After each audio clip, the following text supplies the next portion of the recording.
Ladies and gentlemen, Tony Gaskins here. Let me see, got the members only. Now, I got me a little time today because it's Monday, and I changed my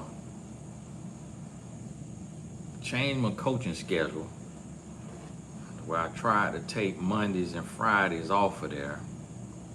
So when I can, instead of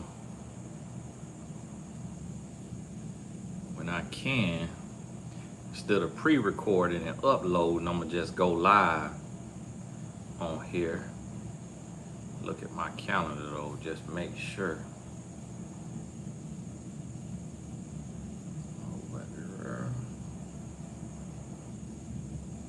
Okay, that's something else. Okay, look like I got a coach tonight, 7 p.m. Okay, coach tonight at 7 p.m. But wanted to pop on here a little Blessed Tribe chat, and then also this is the time where my South Africans can get on here. So South Africa, y'all know I'll be there November 8th. November 8th. So get your tickets. Tickets is in the description up under the video. You'll see the South Africa tickets. We need to go and make sure we sell that on out. So I'll be over there for about a week or two over there doing a little media and doing the event over there. For those of y'all in America who haven't gone to South Africa and got you a few dollars, come on over there with us. And let me see here. Y'all forgive my computer popping up. But want to pop in, lesson on the lunch break when I'm able, try to get on here and do my video live.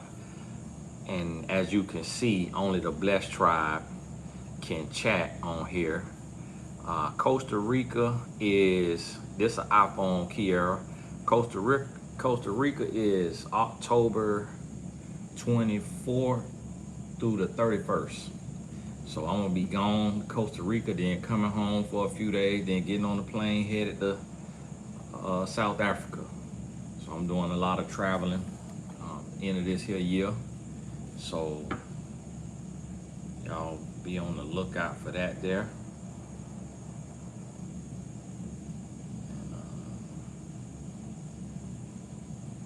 And y'all forgive me.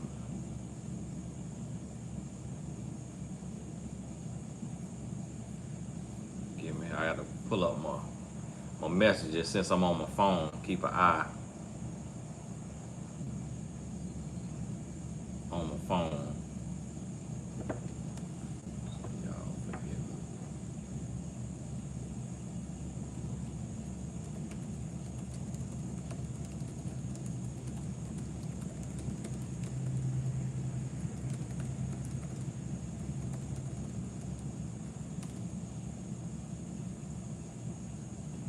Y'all forgive me. And so, yeah, I seen this, yesterday I did a video where I was speaking on the rapper Young Thug. They say he cheated on his girlfriend, and it looked like, I don't know if he was cheating on the girlfriend with if that was an AI call or something like that. But I was talking to my wife about it, and she was just talking about how beautiful the young lady is. And everybody have their quirks. You know, God don't give us everything. And so the young lady was beautiful, but then when I seen the video where she was like, something like, "Daddy, am I your baby?" or something like that, I was like, oh, okay. That'll get you cheated on right there. Everybody have their quirks. It's like, God don't give us everything. So if you see somebody you think they absolutely beautiful, then they gonna have some personality quirks. If somebody ain't got no personality quirks, then they gonna have some looks quirks. Everybody got something. I say, yeah, I'd had to cheat. When I heard that boy, "Daddy, am I your baby?" I got to cheat. I got to cheat. I ain't gonna, especially if I'm a rapper. who is facing a RICO, I gotta cheat. I ain't better do it. I ain't better do it. And so when I seen that, I said, okay, that put it into some perspective. Not like this was this perfect woman, everything is great and all of that, like, but it still goes to, you never know what you have, and you got to make sure you got somebody with some character that's gonna be faithful to you, like you being faithful to them, if you being faithful to them. And that's one of the things that we hear all the time, and I just try to help women understand, like, every man is capable of cheating, not every man cheats. Every man is capable of cheating, not every man cheats. And I'm gonna tell y'all, in the society we in, it's time you're gonna have to go deeper. You're gonna have to go deeper. And you're gonna have to really get to where you diving deep and you focusing on you. And you really growing and you getting better. Like, it's hard. I was just walking past the mirror earlier, going out the door. I'm at the office, going out the door to go next door to my other office to use the bathroom, because this office ain't got no bathroom in it. So I was going next door to my other office, use the bathroom, and walked past that mirror and seen that stomach on me. I say, now I'm married now, but I seen a little stomach on me. I said, I need to get that stomach off of me. And that's the thing, we not focusing and working on us. It's like we got to be able to look in the mirror, and the deeper we go working on us, the better our relationship is going to be. The better quality people you're going to attract. And I think that's right there what happens is we got to be able to do the work. And I seen that right there. Yeah, that mirror will humble you. I say, I gotta start eating so much carbs and see, and then my wife, she don't like to hear when I be on my carnivore or my keto. She don't like to hear that, because she love to cook with some carbs. But then, you know, at the same time want to be clowning me when I'm around here looking bad built. Got me hopping on that broom on TikTok.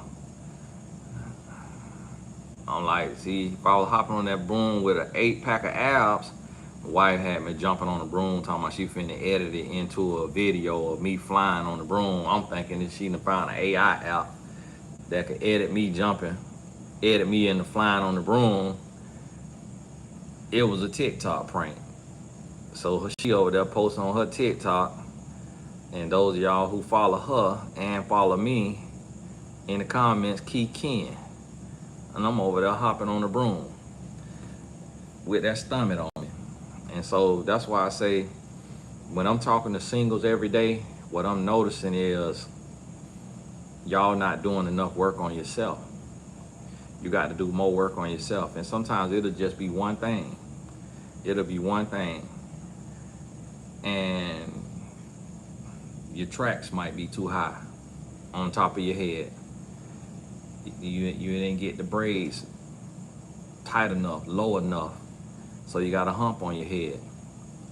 And just because you want to go to the lady who charged $50 less, so she don't know how to get them tracks laid the way they need to be laid, and now your head humpy, and you walk around like that, and you walking right past your husband, and he like, what is that on top of her head? And right next to you is a lady who spent that extra 50, extra 100 to go to the more skilled beautician, and her hair laid flat. And so he shoot his shot at her because he got the pick. He got a full pick. And that's what I'm noticing, is that singles just not working on themselves enough. And so what you attracting is not the level you want to attract. And then you get with somebody that you shouldn't be with, and then that's what leads to the arguments, to the power struggles, to the cheating. And so the first thing we got to do, which is what I call the highest level of love, which is self-love. you got to get to that place of self-love to where you really, and y'all forgive me because yesterday I didn't get to upload in the 21-day transformation, but we doing the 21-day love transformation on Tony Gaskins Academy. And so y'all will get, today at 7 p.m., y'all will have day 7 and day 8 up there.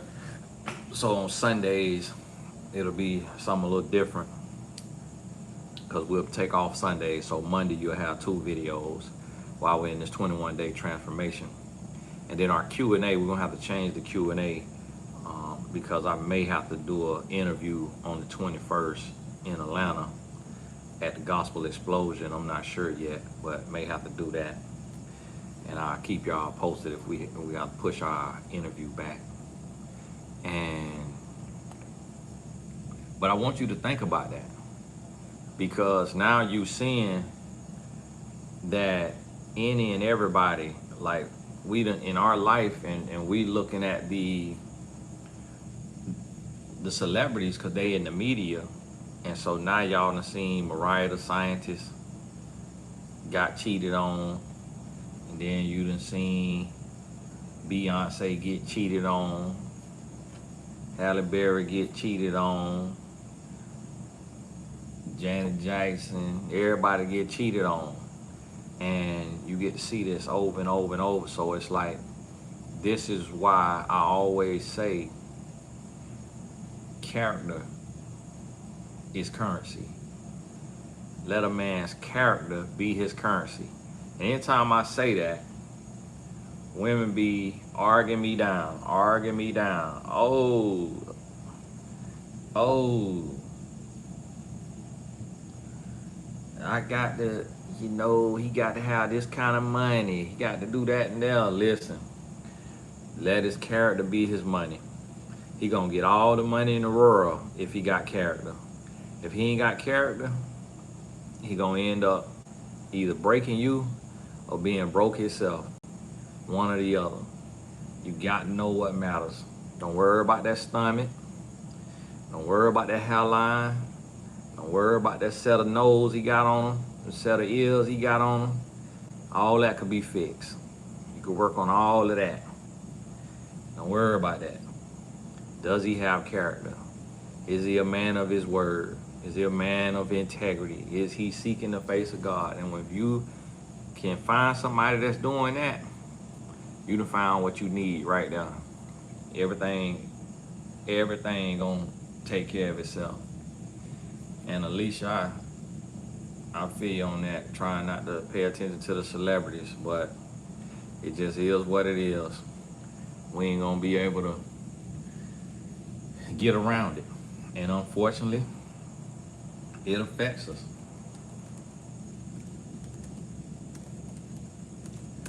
It affects us because when we see that stuff happen, it's like, whoa, a billionaire marriage can't stay. I thought money was gonna solve the problem. I thought money was gonna help us. Billionaires going through divorce. Multi-millionaires going through divorce. Somebody could look like Jay-Z and be with Beyonce and then still cheat. It's like, boy, you supposed to be drinking Beyonce devil worshiping video, dirty bath water out of broke straw, and you cheat with Becky with the good hair. And that just lets you know right there that everybody lose a little faith and love. And that's the goal. What a lot of people don't realize, or what the devil does, is the devil make celebrity couples and online couples, the ones who working for him, he'll make them couples goals, so that relationship goals, so that when they fail, then everybody realize, like, then everybody lose faith and love because they like, oh man, you were couples goals and y'all failed. Y'all failed. What do you think about interracial dating? Is it worth it? Yeah, it's worth it if it's not working for you in your own race. But you got to be just as careful. Like, it's worth it. But the thing about it is, this was so sad to me when it comes to the interracial dating. What's sad to me is that I talk to so many black women, and they're like, Tony, I only want a black man.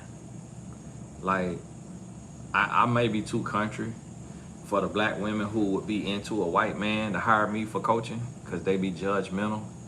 Because a lot of black women who want a white man think that they white, and a lot of times they don't really identify with the black because they went to an all-white school, and so they learn how to talk proper at a young age, and so sometimes they'll look down on men like me, and that's just the truth. They'll look down on men like me, and so I don't really get to talk to black women who want a white man.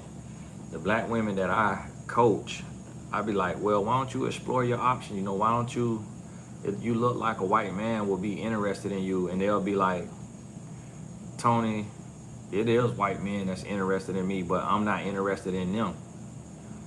And so many black women have told me, like, Tony, I have thought about it, I have tried, I just cannot see myself with a white man. I just cannot do it. And I'm like, man, the sad thing about it is the loyalty that black women have to black men, but black men don't have that same loyalty. That's what's sad. Like, you know, I've met a few black guys who they're like, I absolutely would not date any other woman other than a black woman. But I could count on one hand how many black men I've met like that.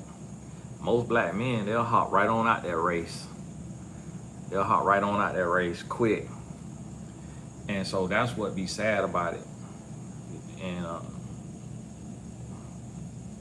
so I don't, me personally, I don't promote interracial dating unless it's organic and authentic. A lot of people do it as like a hobby. Not a hobby, it's like an experiment. And that's where you're wrong. And so that's where you're wrong. And one thing I've noticed too is with all the interracial clients that I coach, their identity crisis is much, much deeper. Their identity crisis, they go through a whole lot more than a person who is 100% one race. Because you could be 100% one race and still have an identity crisis and still go through because of where you raised and school you went to. But one thing I notice about my biracial clients is their struggle be different. Their life be different. And so you got to be ready for that as well. I was engaged to a white man, tried to turn him into a black man. So yeah, I'm wiser now. I'm not sure what that means. Yeah, Brandon, you know, see what he talking about. And one of the things I noticed too is like sometimes men of another race, the question you got to ask is, can they get women in their own race? And you may have to ask a woman of that man's race that you know, that you work with, or that you could be friends with, and say, hey, what do you think about this man? He your race. How does he look? And then she say, he look like a serial killer. He look like, and she used a derogatory term for him, of her race, she gonna know best because she the same race. And so a lot of times when people can't really get somebody in their race, then they go to another race to be a prize to that race, to be a trophy to that race. And so you also have to be mindful of that, and that just make sure it's organic, make sure it's authentic. And don't do nothing that you don't want to do. Like, don't force yourself to do something. Don't force yourself to do something, because it come with something now. It ain't gonna be easy.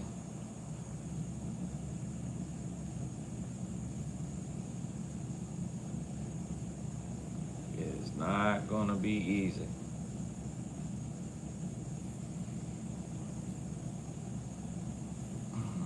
Yep. Kiara, you right about that. That's the thing. It ain't gonna be. You could get with somebody who is your same race and they be racist and prejudiced against your race, and they your same race.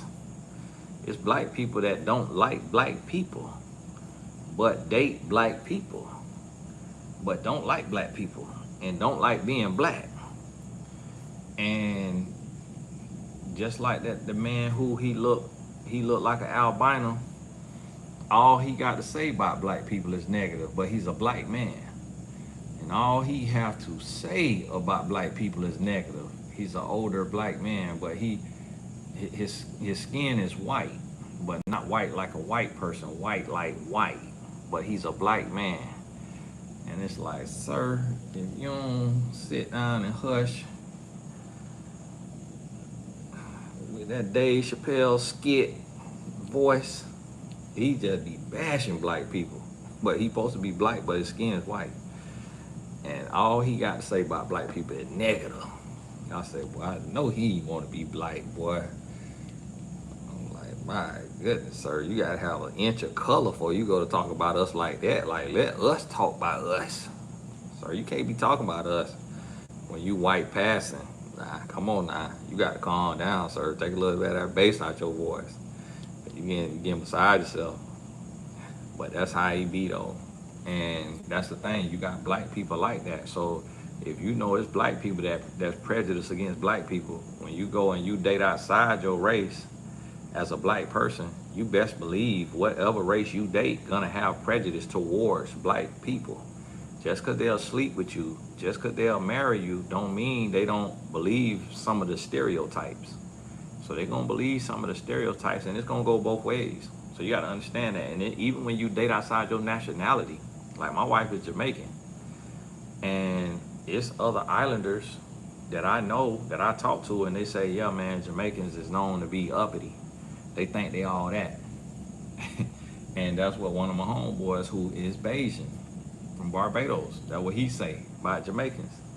And then a lot of the Jamaicans, they'll look down on black Americans. And so it's like, that dating thing is serious. So ideally, you will want to be with somebody that's your race and your nationality. And then when it happens organically outside of that, you're gonna have some hurdles you got to jump. You're gonna have some uncomfortable conversations. You're gonna have to get over some stuff, but it can work. It can work. And yeah, it be real now. It be real. My homegirl boyfriend is white, and his best friend is a gay black man. My homegirl is happy, so I don't want to rain on her parade. My friend and her boyfriend are active, but says he knows the Bible, but smokes weed. Yeah, you can't worry about it. You can't worry about it, because all you're going to do when you go to button in to somebody's relationship, all you're going to do is get cut off. Lyrics, and I'm gonna tell y'all something. If a man has a gay best friend, the man is gay. So let your friend know that, and you let her know that I said that. So they ain't coming for you. Say, listen, you might not never talk to me again, but I will listen to this man online, and he's a relationship coach with millions of followers online, and he said, if a man have a gay best friend, the man is gay. And I'm telling you that I will die on that hill. There is no ifs, ands, and buts about that. Birds of a feather flock together. It is impossible for a heterosexual man to have a gay best friend, a gay male best friend. It is impossible. It is absolutely impossible. It is absolutely impossible. There is no ifs, ands, and buts about it. That man is gay. He either gay or he finna be gay. It is absolutely impossible. That's like a slug being friends with salt. That's like Superman being friends with somebody who full of kryptonite. That's like oil being friends with water. They do not go together. A heterosexual man is not going to be best friends with no gay man, because you're not finna be friends with somebody who want to enter your exit. You're not finna be friends with somebody like that. With somebody who could have feelings for a man. If you're a heterosexual man, you're not finna be friends with somebody who could have feelings for you.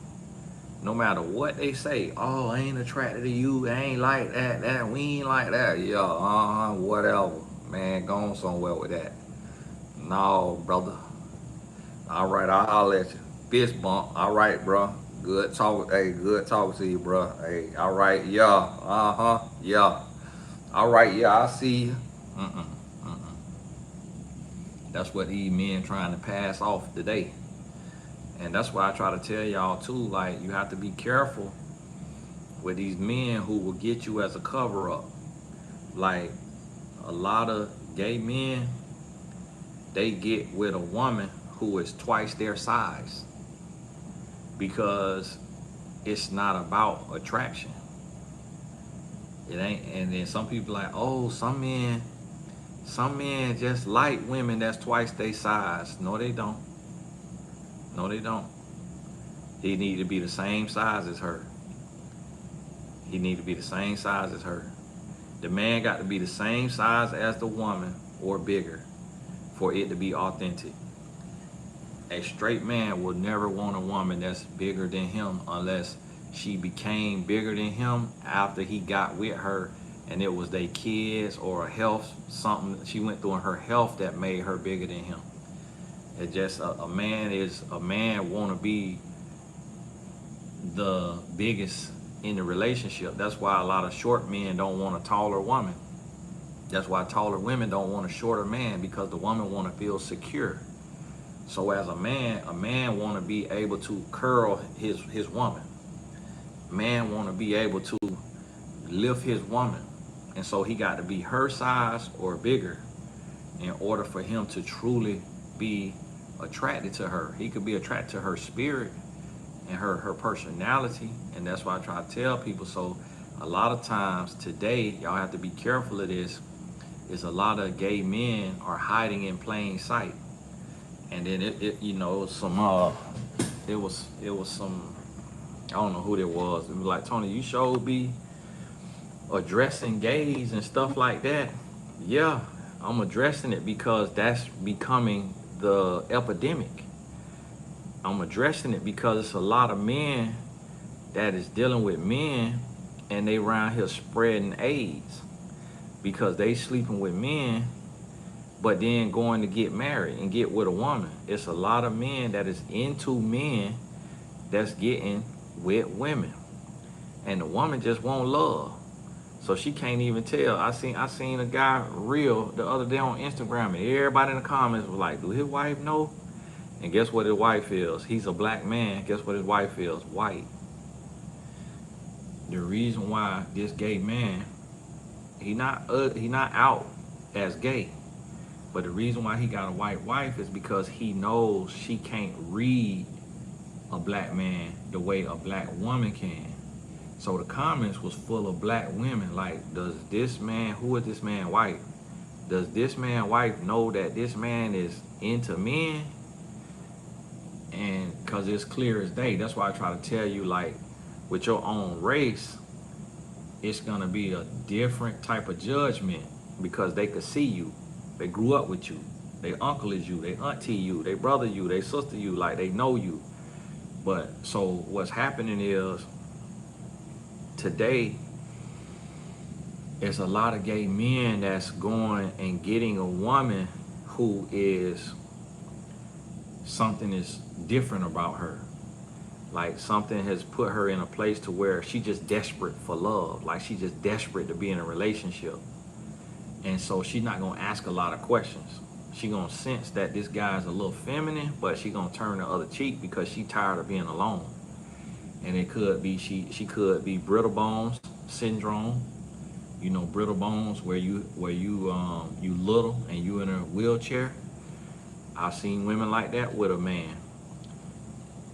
We had a young lady like that went to school with me, and she used to get slick out the mouth, and they used to pick up in their wheelchair and sit on top of a table, so she couldn't go nowhere.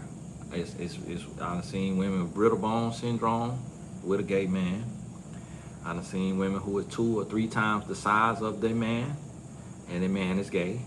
I've seen black women with a white man that's gay, white women with a black man that's gay.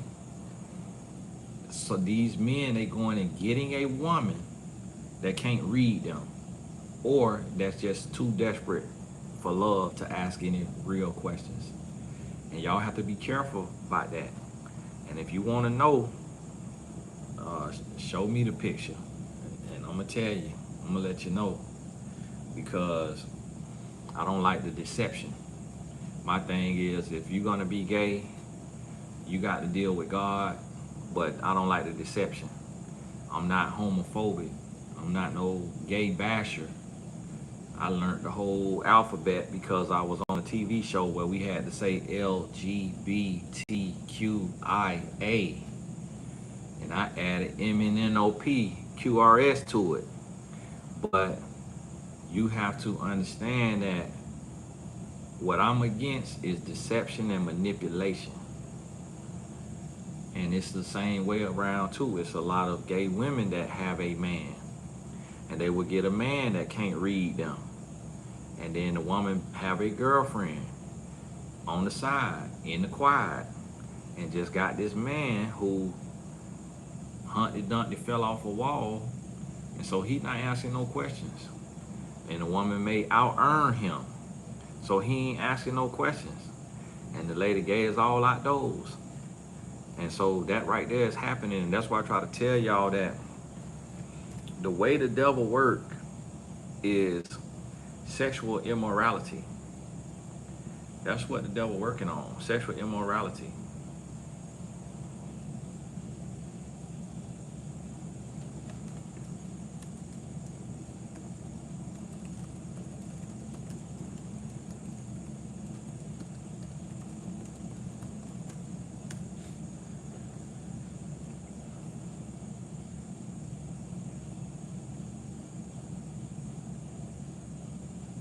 Y'all forgive me.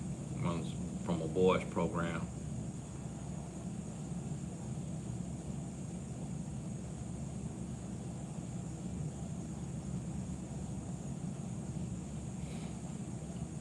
Should you ever give a man a real chance if y'all do the grown-up way too soon, or is the relationship doomed? No, it don't mean the relationship is doomed. It's a lot of people bragging. I seen a lady the other day showing her house and cars, talking about she glad she threw it in a circle when she met her man on the first day. And it was a reel that I seen. I don't know what she meant by throwing it in a circle. I don't know if she meant she slept with him on the first day, or she just was looking cute on the first day. I'm like, I hope this woman ain't promoting sleeping with somebody on the first day. But it don't mean the relationship is doomed, but you're now by it. You're now by it. Because one thing a man judge a woman by is how fast she get in that bed. So you definitely get judged. So it's one of those things.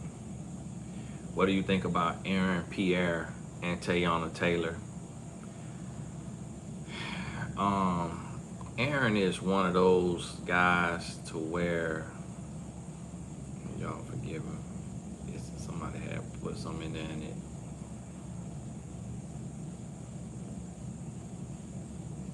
That means she threw that thing back on him. I wonder what that means. If that means sex or that means dancing. What do you think about Aaron Pierre and Tayana Taylor? That's to me, I see that as a publicity relationship. I see it as a publicity stunt. And one of them could be serious, but I don't, I just don't see it. Just looks compatibility, they could have gotten past that part of it, but just based on looks compatibility, guys who look like the Aaron Pierre are not attracted to women who look like Teyana Taylor, and vice versa. Women who look like Teyana Taylor are not attracted to guys who look like Aaron Pierre. So they could have gotten past that, and there could be some type of organicness there, but Teyana just in general is just her whole look and her demeanor and even her voice, the way she talk is just very unique. She more so, honestly, she more so fit for a white man like what Eve got. Because black men don't really like women who have a little too much masculinity. And although Teyana got a very feminine body, she just have like masculine energy. And so it's just not something that a lot of black guys, a lot of black men can handle or just even comfortable with. And so that's why you see Eve, the rapper from Rough Riders, she got her a white man.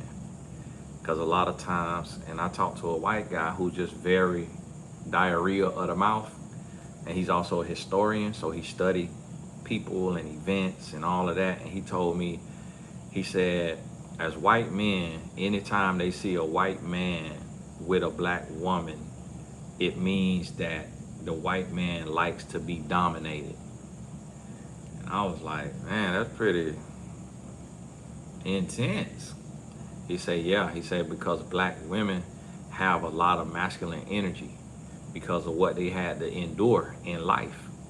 So, and that's why, and if you notice, black women, that's what black men be online. The black men that is butthurt online, they arguing about what they call masculinity in black women.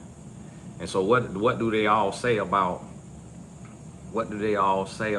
black women online? They say too loud, too argumentative, too bickering and complaining, too this and that. But what I found is Hispanic women the same way. Like, I coach a lot of Hispanic women, a lot of them the same way. A lot of them is worse. And they'll get down even more. And then it's a lot of white women who brag about being worse than a black woman, but they just know how to hide it. And so what I say as a man, and what I have taught people all the time, is like, certain type of people, certain women will stab you in your chest, and certain women will stab you in your back. And you would rather the one that'll stab you in your chest. And so, point blank, period. And so I don't believe in the Aaron Pierre, and and my thing is, that's just my opinion, but my thing is, I hope that they prove me wrong.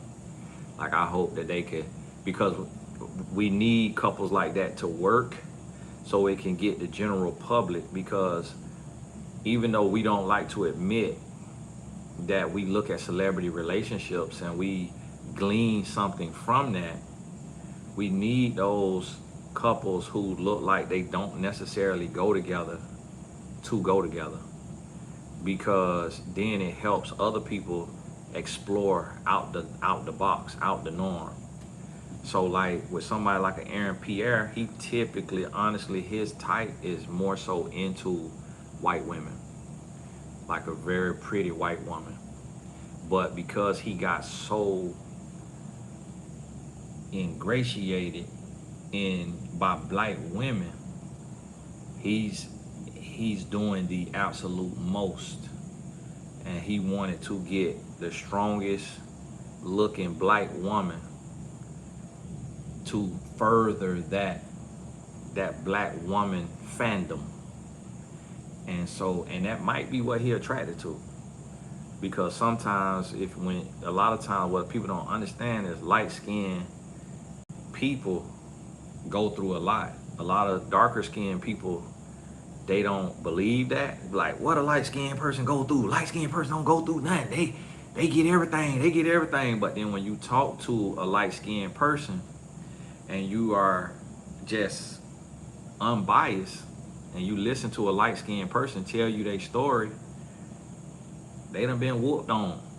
They done been whooped. Like, they done been tried. They done been bullied. They done been called light bright. Oreo, all this different stuff. Like everybody had their own struggle. Just like how Drake got bent over across Kendrick Lamar knee. Ain't nobody want to be light skinned after Kendrick Lamar put that whooping on Drake. After Drake got that whooping, boy, light skinned. I seen light skinned men laying out in the sun. It was light skinned men on top of roofs up there trying to get a tan. When Kendrick put that whooping on Drake, well, light skinned, my son light skinned because his mama is Indian, Jamaican, and black Jamaican. So my son light skinned, he ain't want to be light skinned no more. My son went and got braid, got 2-strand twists, got gold teeth, got earring. I say, son, what you going through, man? I sent you to the white people school so that you wouldn't have to be hood. I'm like, son, I am hood. I had 6 gold teeth. I had dreads. I used to sell drugs.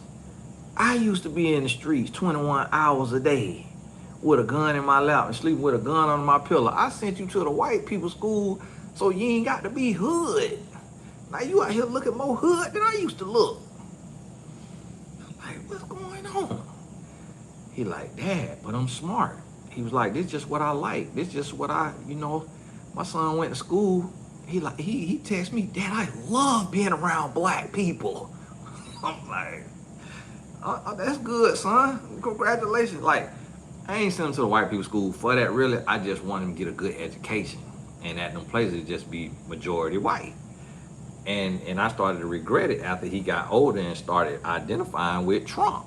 He come home telling me about Trump this, Trump that. I'm like, well, I about to send him to an F school. I about to send him to Umar School, Frederick Douglass Marshall Garvey, to be the first student. I was like, what, son? What you say about Trump? Well, I almost hit him in the mouth. I had to disown my son. I said, Lord, I done sent him to these white people school. Now he talking about Trump got a point. I say, what? I said, I done failed. So me and his mama had to talk to him. And like, son, listen, we ain't send you here to identify with these folks. Like, we sent you here to get an education, son. We sent you here to get an education, get them AP classes you got, so you ain't got to have no freshman year. You in school as a sophomore. That's what we sent you for. Graduate in 3 years. Like, calm down now, son.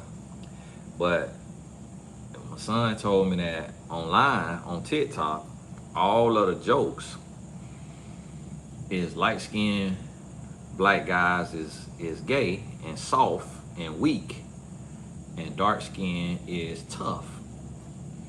And the same thing goes with color eyes. If you have color eyes, you gay and you soft. If you got dark brown eyes that look basically black, then you tough as a man. And I got a client who nowhere near gay, but he light skinned with light color eyes. And one of my other clients who is brown skin brought his name up and was like, yeah, he look a little sweet. And I'm like, man, so the man only looks sweet because he got green eyes? I'm thinking about it in my head, but I know the other guy's my client too, who got green eyes, and I'm like, that man nowhere near sweet. Like, he all the way a man. But so this what people got to understand is everybody get judged by their skin color, by their look, by their features. Like, everybody have a struggle. And although you feel like your struggle is greater than other people's struggle, everybody got their own struggle. Like, and that's why I seek to identify. Like, I seek to understand. Like Stephen R. Covey teaching his book, seek to understand, then be understood. So I put myself in the shoes of a white guy. That's my age. I try to imagine being a 41-year-old white man who don't have a racist bone in his body. but have to walk around on eggshells because of what his ancestors did to black people. Like, can't even tell a joke, can't even be normal, can't even be because of white guilt. Like, I seek to understand everybody's plight and learn something from everybody. And then I just speak my truth. And if somebody who is sensitive and somebody who actually is racist or actually is self-hating, then I know my truth gonna offend them. But nobody truth offend me, because I understand everybody have an experience and everybody has a perspective. So nobody truth offend me, because everybody truth has some truth to it. It's based on what they done seen, what they done experienced, and how they feel as a person. So they could be operating from self-hate, and their truth has some truth to it because of their self-hate. And so I seek to understand that. What do you think about Travis Kelce getting with Taylor Swift when he seems to have black exes? Now, ironically, that was kind of interesting with that Travis Kelce, and because his his black ex, Nicole, I know her, and she followed me on Twitter, and I had talked to her in a DM a long time ago before she got with Travis. And when she got with Travis, she stopped answering DMs, so I guess she thought she was too good to have a conversation with black people after she got with Travis. And then when Travis dumped her, and that's why I try to tell y'all about that interracial dating. It's like, why when Travis Kelce was with Nicole, he didn't dress and wear his hair and wear his mustache the way he wearing it with Taylor? So see, what y'all have to understand about that is, with that code switching, is that's a painful life to live. Like, when you feel like you got to be one way or the other, and now we don't know which one Travis Kelce is. We don't know if he is white chocolate or if he is Nashville, Tennessee cowboy. Like, we don't know which one it is, and it's like, okay, which one of these is your authentic personality? Do you want to have the full beard with the earrings and the big gold chain and the mink Louis Vuitton trench coat? Or do you want to have this thick old mustache with the shag hair and your cowboy boots? Like, which one is you? Or are you both of them? Are you both of them? Because to go from Nicole to Taylor, boy, that's a wide dating pool. But see, the thing about it is, what people don't realize is yes,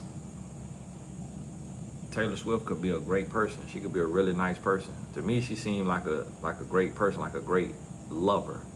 Like, she'd make a great wife, great girlfriend, because of what she had to go through before she was famous. Because she have a unique look to her. So when you have a unique look to you, the world treats you differently. The world will humble you. And then when you get humbled, you become an empath. And you know how to treat people better. And you're going to be less selfish. Y'all forgive me. I might have to go out and come back in.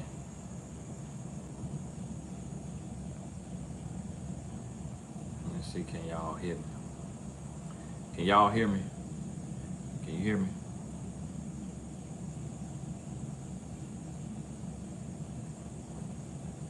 You can hear me? Okay. My mama had called me. It's like, Mama, you know you got to have an appointment to talk to me now. Let me just call him out the blue now, Mama. I'm working. I'm a working man. Like, send me a text message now. I'm up here working. Calling me now. Mama be calling me. Listen, one thing about me, you can't never call me and just get on the phone with me. I'm tied up. I don't have free time. I have work time. So back to what I was saying with the situation with the Taylor Swift, to me as a man and just reading her, I feel like she will be a great lover, a great wife, because of her unique look that is not the traditional white girl, beautiful white girl look.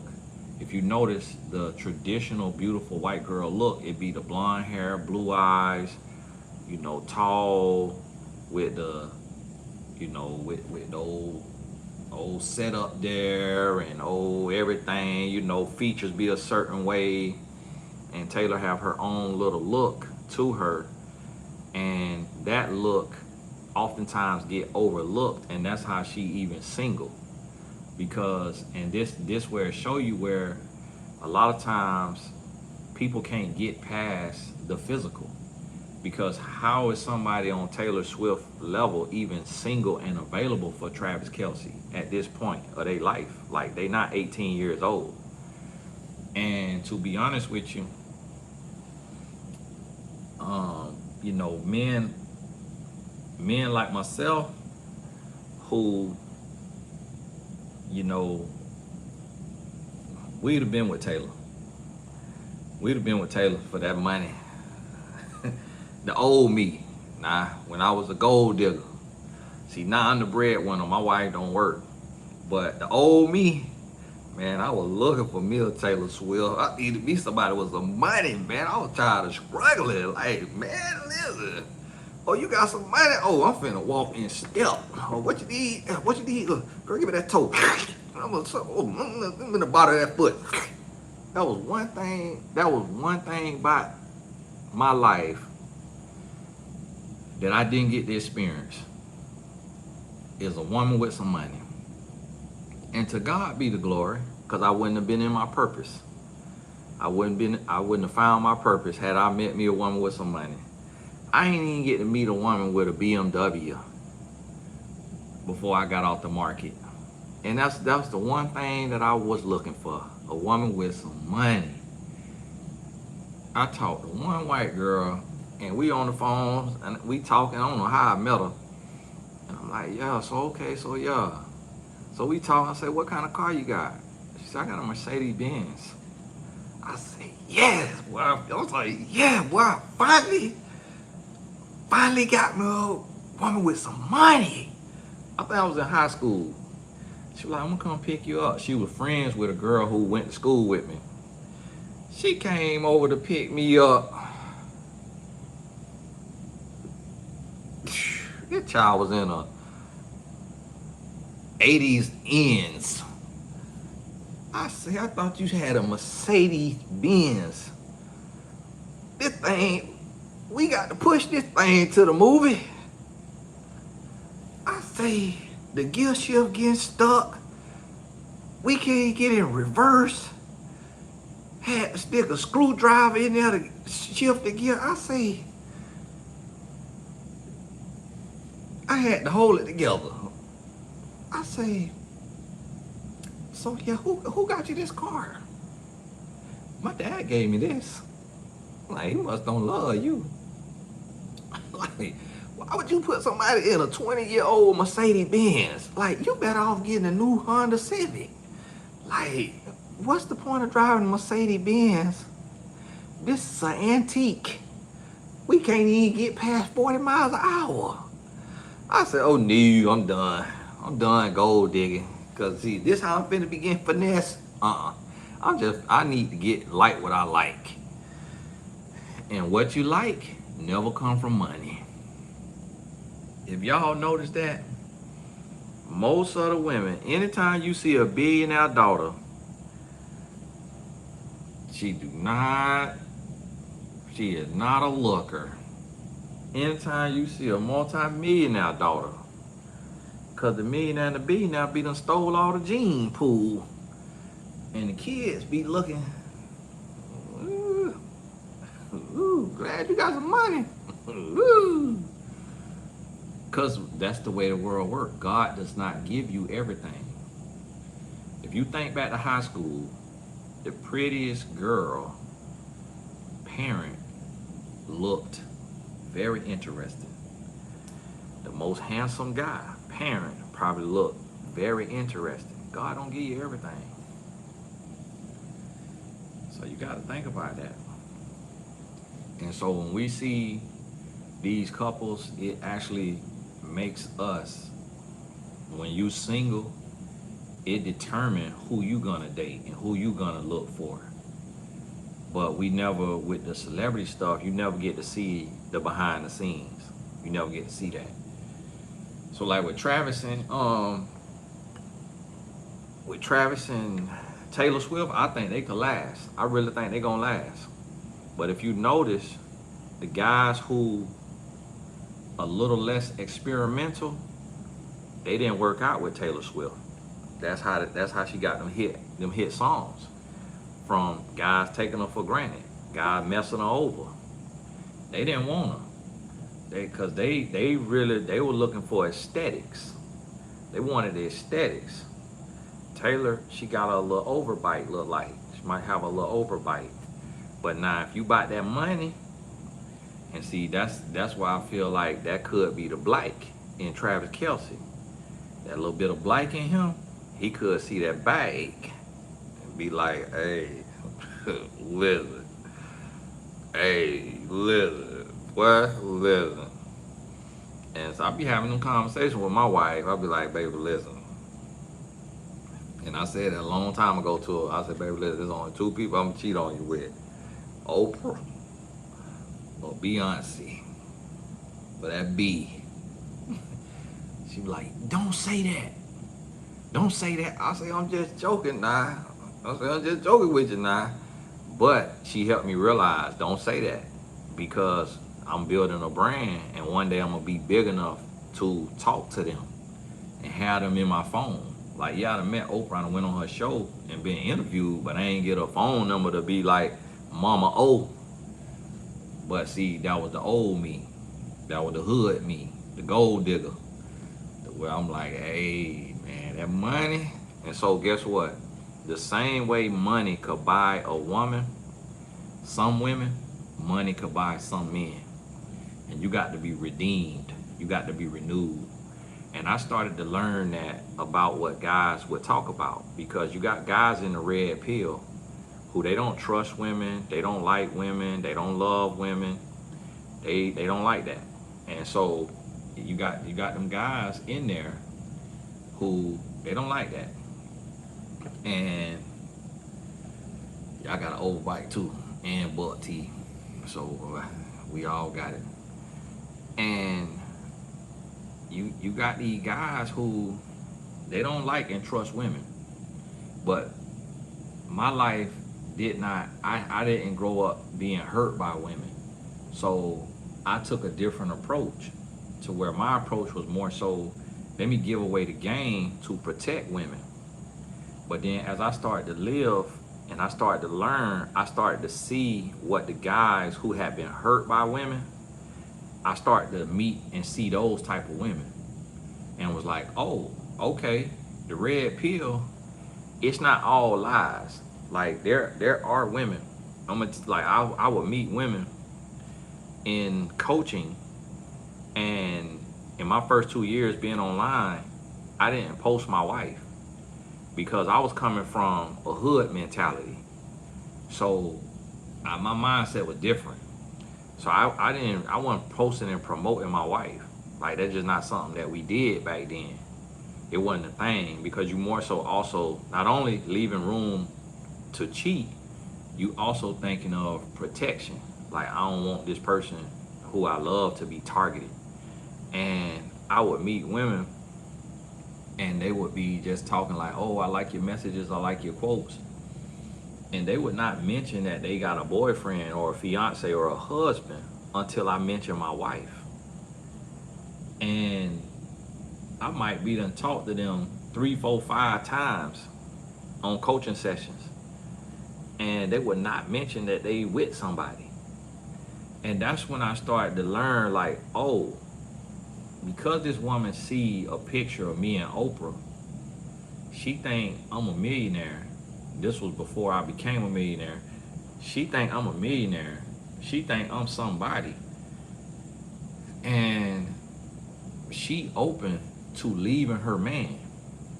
Because when you got a man, that's supposed to be the first thing you mention when you talking to another man. The first conversation you have with a man, when you got a man, you supposed to somehow weave your man into that conversation. Oh yeah, my boyfriend said that, or my husband said that. Yeah, I was talking to my boyfriend about that, or I was talking to my husband about that. You supposed to weave that into that first conversation and let that man know. And I started to realize, like, oh, so these women is taken but single. And I started to notice that. And I said, oh, that's what the red pill is talking about. They deal with these type of women. I said, oh, okay. And as you know, it's a lot of men like that too. But one thing I've noticed though is no women hit on me. I don't know if it's because of how they hear me talk, or it's because they see my wife. Because then I see some people say that them having a wedding ring got them more women than not having a wedding ring. I have not experienced that. And if I did, I would tell you. I have not experienced that. The only time a woman shoot her shot at me, this what she looked like. And this ain't even no look. I don't even know what this look like. That's what she looked like. I don't even know what that looked like. She looked like this. This the only time she looked like this right here. Like this. I don't even know what this looked like, but that's what she looked like. Those is the women that shot at me since I've been married. The other women that have shot at me are prostitutes, but they prostitutes or gold diggers. But like a woman that I would actually marry, like actually entertain and take serious, has never shot her shot at me. And so that's why I have to come out and debunk what these men in the red pill be talking about when they say, oh, women cheat just as much as men. It's not true. It's not true. Because women don't shoot a shot. A woman who got any type of class, she don't shoot her shot.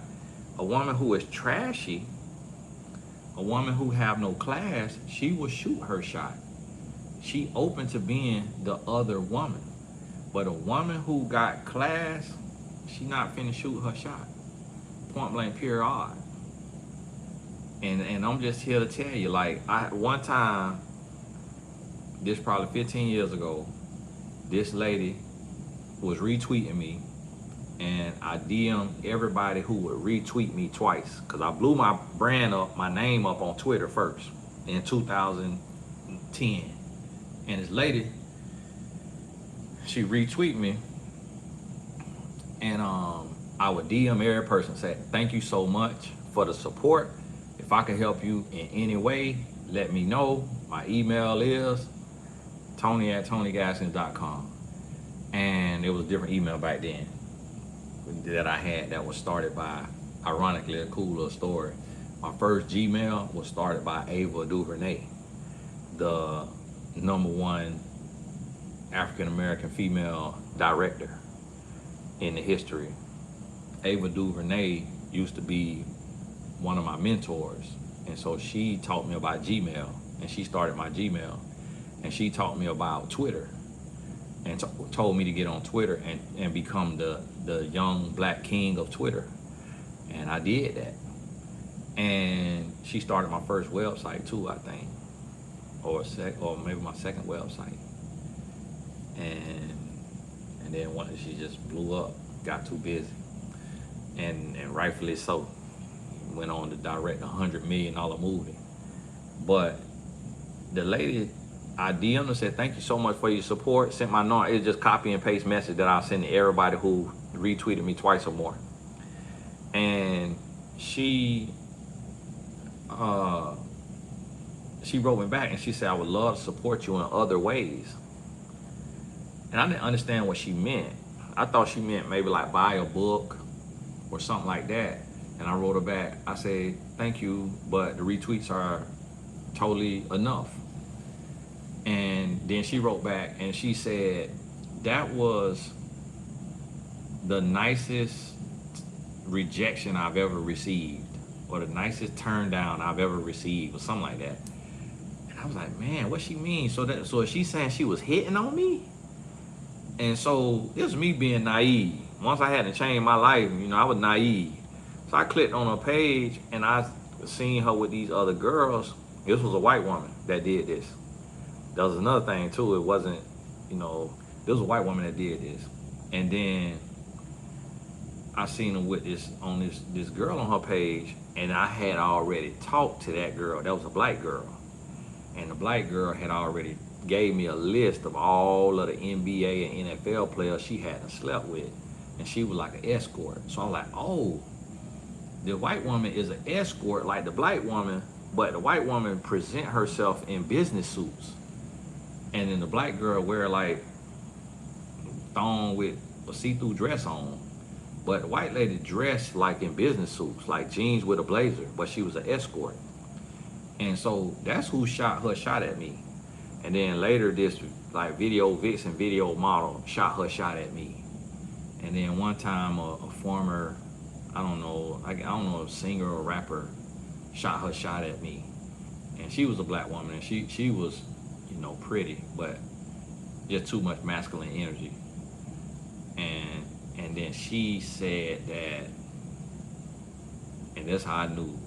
So it was just like demonic type stuff, because the lady, the black woman who shot at me, who was a celebrity, she said her psychic told her that me and my wife weren't doing good and that I was gonna be her husband. I said, see, that's how you know the devil ain't real. I mean, that's how you know the devil is a lie and that God is real. I said, because me and my wife doing just fine. I said, we doing perfectly fine, and I am not fitted to be your husband. So, see, that's why you need to start talking to them devil worshipers, because they ain't telling you nothing but lies. And so sometimes where when I'm trying to help a woman as a life coach, they would be coming with ulterior motives. But it would always be something odd, something weird. It never was a woman that I could actually be attracted to that would shoot her shot. Like, never. And so that's the thing about it, is like, what I have found about majority of women, if you marry, I done seen some women who look a mess. I done seen some women who is absolutely from the hood, fully tatted, done been shot, done been stabbed. And they will say to me, if you weren't married, what I do to you, but you married. And I'm like, wow, like, you respect my wife. Now, if I, as a man, pursued the woman, now the woman would be open to cheating, because she, to dealing with me, because she going off what I'm telling her. So I'm telling her, if I'm telling her, oh, me and my wife doing bad, we not together, we separated, we just live together for bills and because we got kids. Now, a woman be very itchy and ready to believe that lie. If a man living with a woman, he is with that woman. And I can't tell you how many women I have coached who have failed for that lie. A man saying, oh, we just live together. Boy, shut up. Talking about y'all just live together. Man, you don't shut that mess up. But some women get into such a desperate space to where they will believe that. Like, oh, he just lived with her.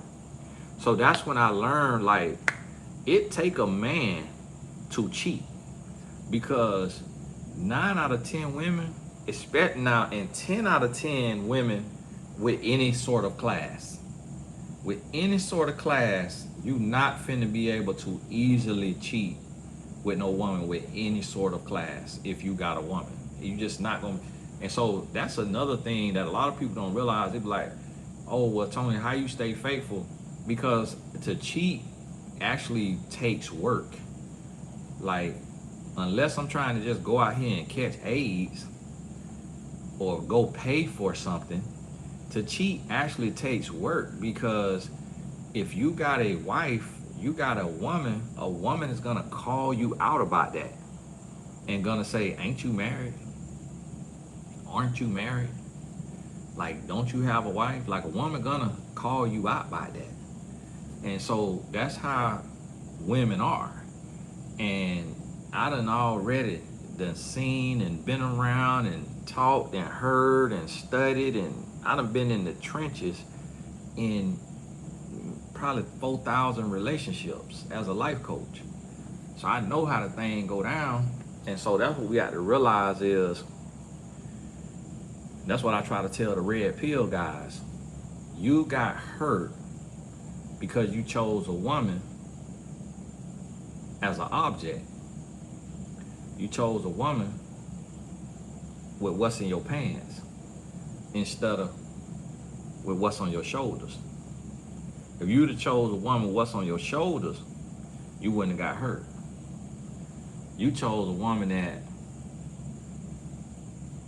you done seen on one of your nasty movies, and her spirit and her energy reminded you of a porn star, and you chose that. You chose a woman with that ridiculous BBL that just don't even look real, don't look nowhere near realistic. And so for me, the Lord, he gave me that strength so that I could go in the trenches. So I done helped prostitutes change their life, give their life over to Christ, and become ministers of the gospel. And to be in those type of trenches with women with that level of a Jezebel spirit on them, you got to be anointed. Like, you got to be called by God to be right there with it. And my wife, she figured that out. Like, after her looking at my text messages enough, her looking at my social media enough, she figured it out that certain men are called by God to do the work that we doing. And that's why men that I used to know who divorced their wife and remarried a celebrity, that's why guys that I knew and was around did that, and I didn't do that, because we got different callings. And so we got to understand is that not every woman is sleazy. Not every woman is a cheater. Not every man is a cheater. Somebody asked Tony, can a cheater change? Yes, a cheater can change. I used to be a cheater. So yes, cheaters could change, but it's going to take the power of God. Sharon, I have not ever seen that personally. So I feel like that's one of them things that may be a few cases of it, a married couple living in a separate house. It may be a few cases, but personally, in all of my work, I've never seen a couple that is together and like happily together. Like, sometimes if I go to bed too late, if I go to bed like 2 o'clock in the morning, I'll be in the bed snoring, and my wife will get woke up. And even though I snore some nights and I wake her up, she won't let me sleep in another room. I'll be like, babe, why don't we turn the home office into a bedroom, and I can sleep over there if it's gonna be a late night and I got to work late and I'm gonna be up writing a book or, working, do whatever, what I be doing, emails, getting stuff together. I'm like, I could just over there. She's like, nah, we're not gonna start that. She's like, nah, we ain't gonna start that, because that's how it lead to couples not being close anymore and not being together. And so she'll rather wake up with a migraine from not being able to sleep good because I went to bed too late and woke her up 3 o'clock, 4 o'clock. My body's so tired, I'm in the bed snoring. And she'll rather that than me go sleep in another room. And so I don't really, when somebody don't want to live together, they separated. They done. Because in marriage, you got to, everything come with it.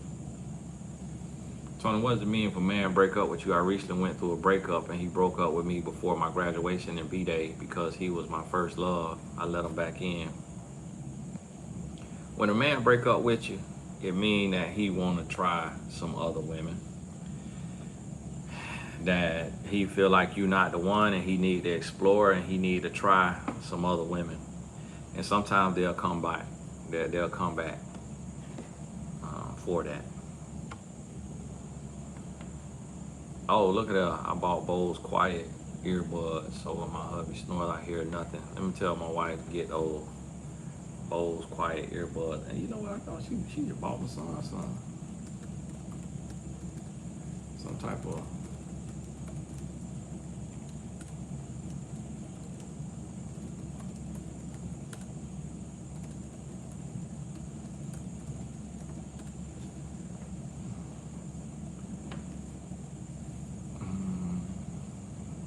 Yeah, I gotta get one.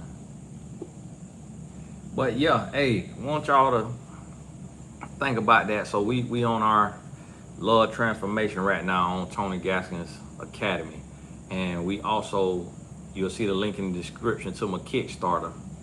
We crowdfunding this film project that I'm doing for YouTube. It's a scripted project. We already shot the pilot for the unscripted project, so there's gonna be some little cool stuff coming out. So check the links in the description for sure. And let me see. Y'all give me 1 second out here. Let me make sure ain't nobody coming to deliver nothing.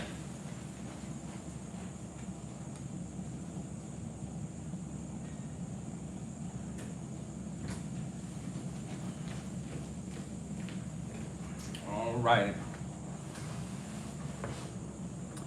And Coach T, what is the best approach to holding men accountable for their words and actions?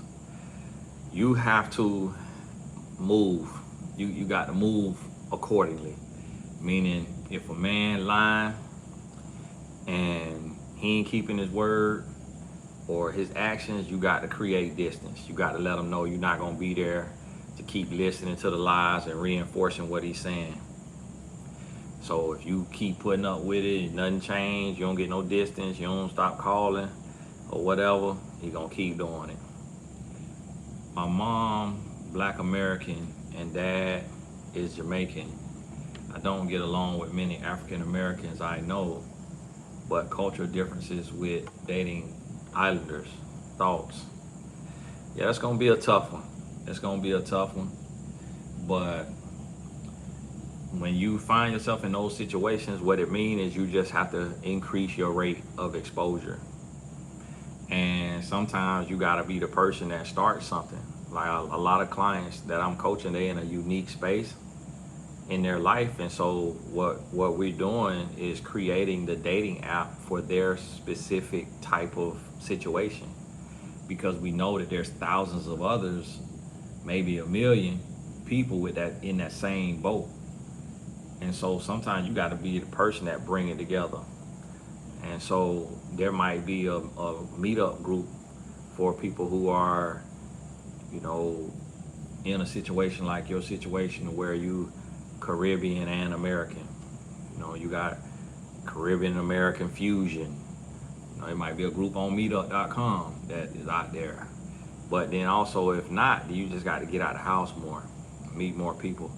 And you got to stop feeling sorry for yourself. And you got to stop speaking what you don't do. And you got to start seeking what you need to do.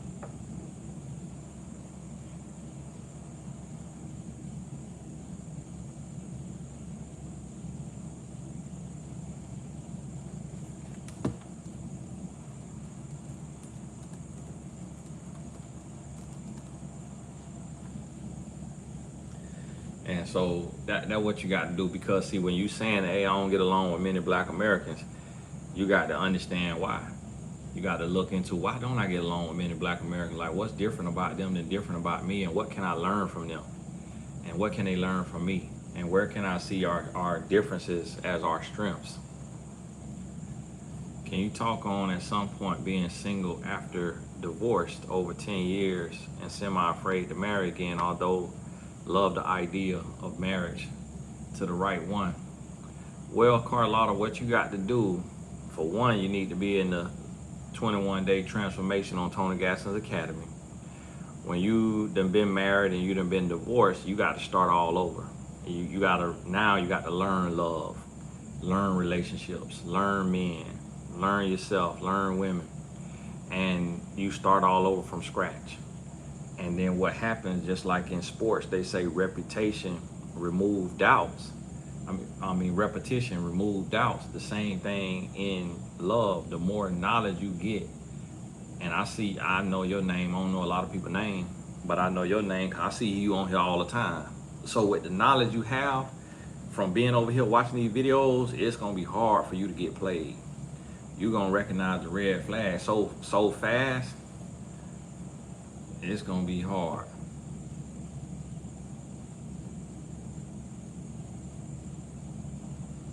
Uh-oh, y'all forgive me. Lottie B, I missed your question if you asked one on here.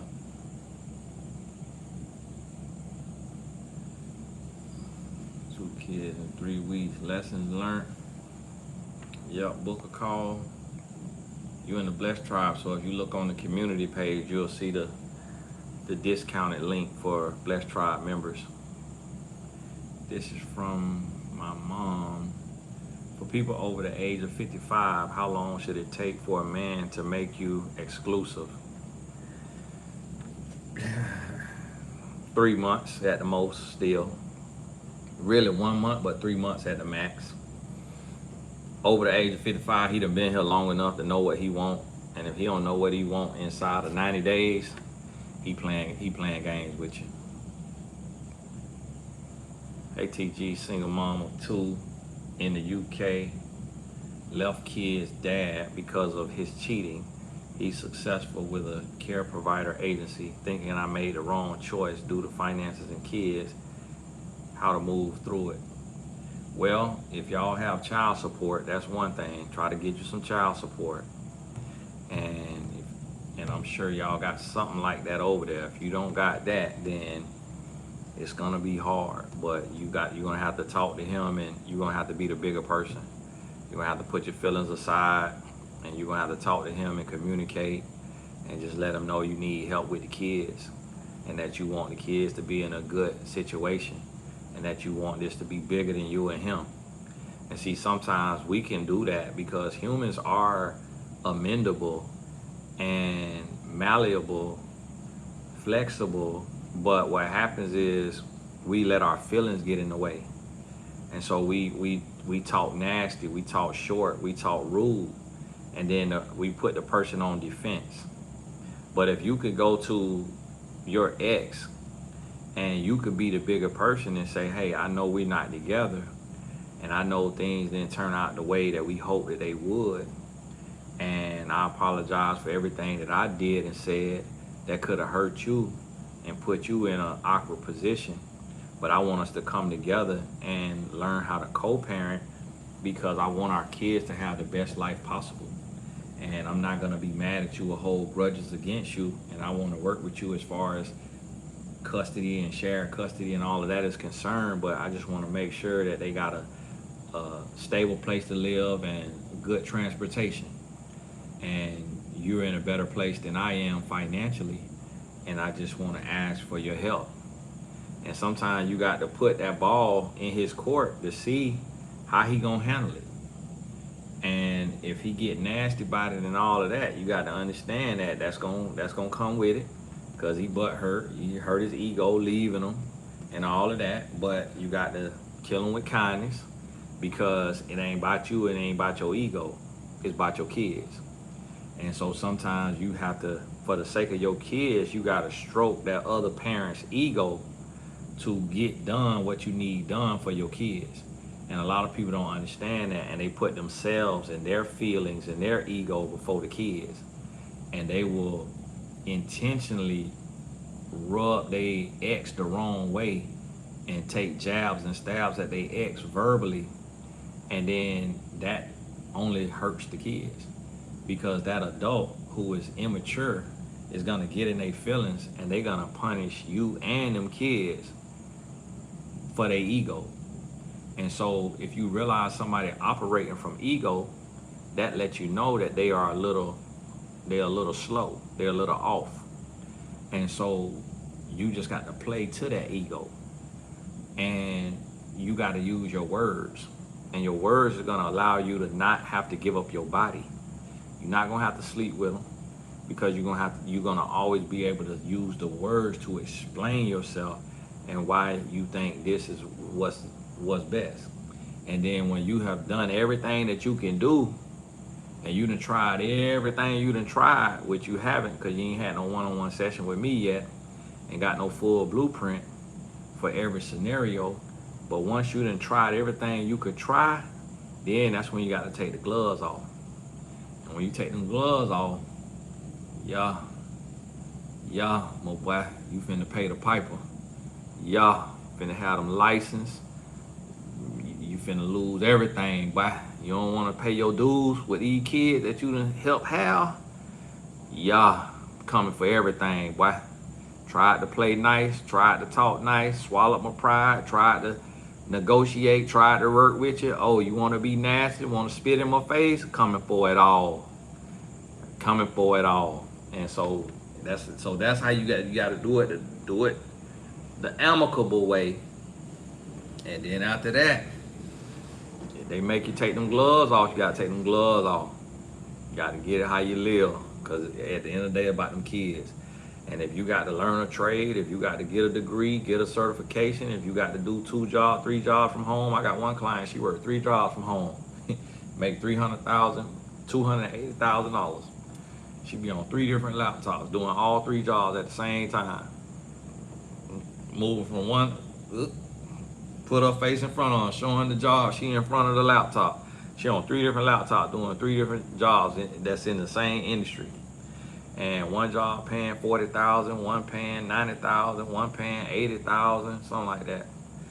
And I'm like, what the world? But she getting how she live. That's what you got to do sometimes. Like, so it ain't no excuse. So she ain't gonna ask nobody for nothing.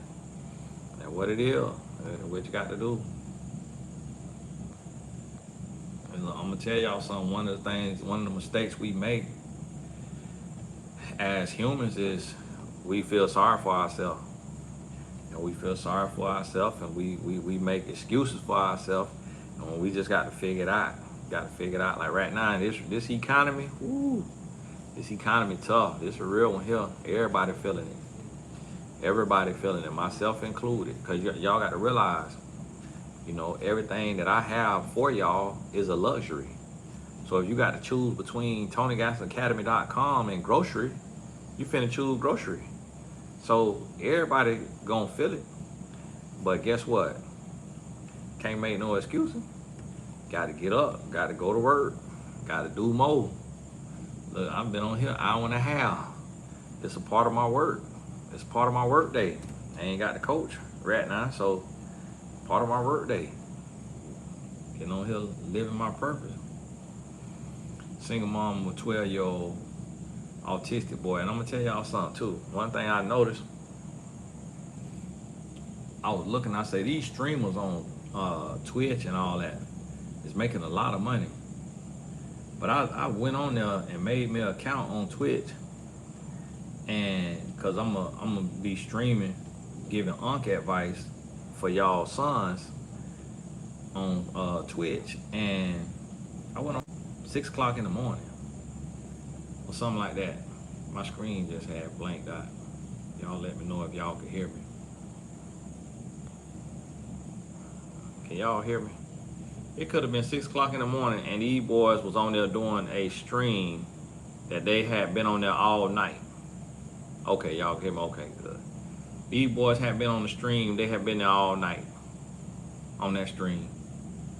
I say, what the world? I say, so people looking at it and they thinking like, oh, these streamers making all this money. No, these streamers is working they behind off. These streamers is working, they streaming 12, 15, 16 hours a day. So it's like, who finna put in that kind of work? Like, we come on here and stream, we been on here an hour, 2 hours. So it's like, you know what? We can't get mad at these kids who making $1 million a month. They sitting on their computer talking to people for 16, 18, 20 hours. Like, these boys were doing a stream. And this how, and it's also modern day slavery, because the creators of the sites is never white. I mean, never black, but the biggest creators be black. And so on the Twitch, the biggest creator is that Kai Cenat. I went on his page, it was 11,000 people watching. And it's a lot of lessons in this stuff now. It's a lot of lessons in this stuff. It was 11,000 people watching. I was one of them, and I'm 41. So everybody on there is not teenagers. And let me tell you what they were doing on this stream. They in this big old house, and they got beds. So they basically like in the hood, but in a mansion. But you know how like when you have to, some people's house, you stay the night, you on an air mattress, or you got to make a pallet on the floor, and everybody got a pallet on the floor. They got beds it lined up throughout the house, and everybody in the bed knocked out. And then I'm guessing they had to take turns, and somebody got to take turns and lead the stream. And they had a black boy dressed like Spider-Man or somebody, and he's standing there doing what the video games do when the game is just idle. I done seen it on like Fortnite or something, to where when the game is just idle, the character just stand there and just move like this. Thank you, Tony, for the subscribe. Thank you, Tony, for the chat. Thank you, Tony, for showing up. Thank you, Tony. But this is a human being working for Consonet, probably getting peanut wages. I say, the internet crazy. I say, I'm out here giving out real jewels, but these young boys is outworking me. So when he pull up in it, I can't be mad that he got all them sponsors and all that, cause the boy sit on the internet for 16 hours. And guess what? People who work for the devil always outwork people who work for God. So, and I'm just not that type of person. You see what my shirt say? Consistency. So when I'm not having to coach, I'm finna be on here on live. Because I say, I'm not finna let people who is talking about nothing and nonsense outwork me. I can't do that no more. I can't let the devil outwork me. And I reach out to these people, but they don't respond because they work for the devil. They don't. I reach out like, hey man, I want to learn how to do that streaming. No response. Cause they already know. They like, man, I ain't doing nothing, man. I'm like, I'm ruining people's lives, man. I ain't teaching nobody nothing. Like, man, I can't even be in your presence, man. You live too pure. You live the right way, man. I can't deal with you, man. But I see that over there. I say, so okay. If YouTube don't want to lose people to Twitch, let's see if YouTube could keep your stream up and keep you running up, keep you running good, and it working the right way, like Twitch over there doing. And I think it was like you could hit the subscribe button, but it was like everything costs over there.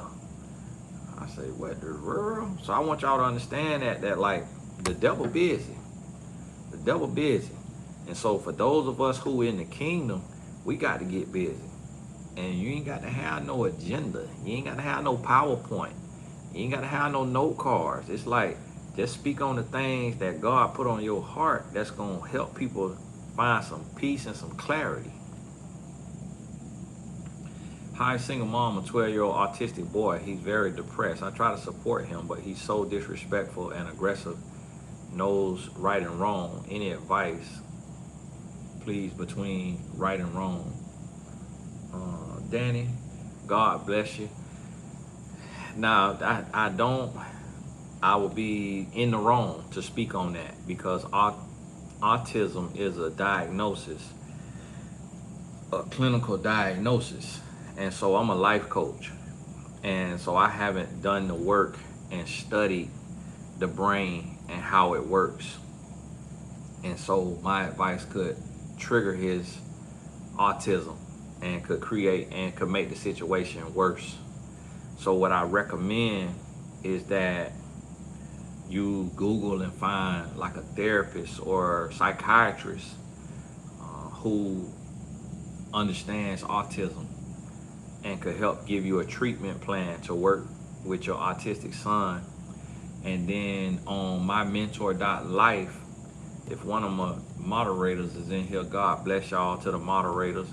Could y'all put that mymentor.life? It's not .com, it's .life. Mymentor.life, you will see a filter, and a lot of people don't know how to work the site, and sometimes it be glitching because I had to fire my developer. And but if you see on here, on this mymentor.life, when you come on here, you're gonna come on here and you're gonna click right there where it say hire a coach. And then when you click hire a coach, the coach is gonna come up. But then what you're gonna do is you're gonna scroll to where it say click to filter coaches. You're gonna click right there. Click to filter coaches. So see right there where I click to filter coaches. And then what you're gonna look at, you looking for you're looking for service. So right here on service, when you click that service, it's all these different topics. And now this is my creation now, mymentor.life. The coaches is certified coaches, and they pay $20 a month to be on here. That's why I send y'all over there to book them, so y'all not just wearing me out.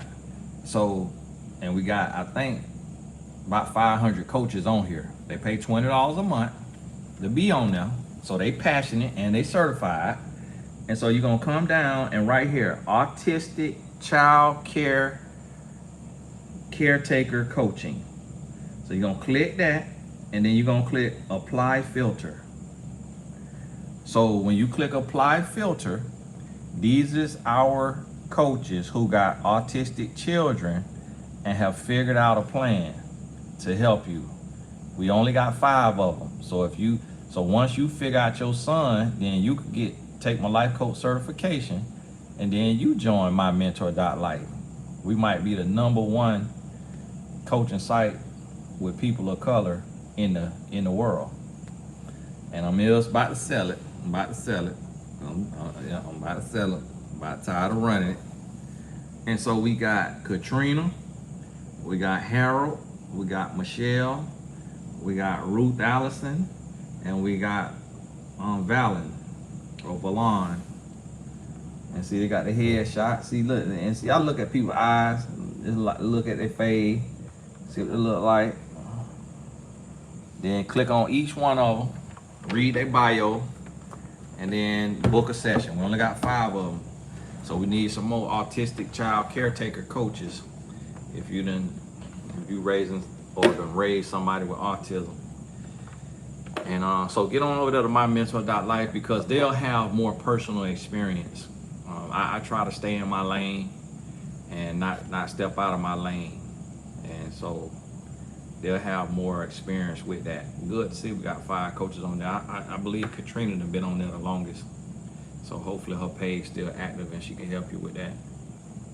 How does a wife hold a husband accountable for disrespect that has persisted for 10 years without change? Daphne, the only way as we as husbands is gonna learn is you got to show us that you're willing to lead. If you complain and you keep talking, keep sexing, keep cooking, keep cleaning, you reinforcing the behavior. You got to tell us when we shut up, when we in a time of peace. Even if you got to write it on text, you got to tell us, or you got to show us. So if your personality is the telling kind, then you need to write it in a text when he on his way home from work, unless he's violent. And if he's violent, then you need to have your phone with 911 on speed dial, ready to go. He coming up swinging, you can holler and let them know that you about to call the police. You need to have you some mace. But if you got to call it out and let them know it's not going to be tolerated. It done been 10 years, so it's a behavior now. You done been there so long, so the behavior has been reinforced. So he think that's how you get down. He think that's cool now. So that's what you got to realize on that there, and understand that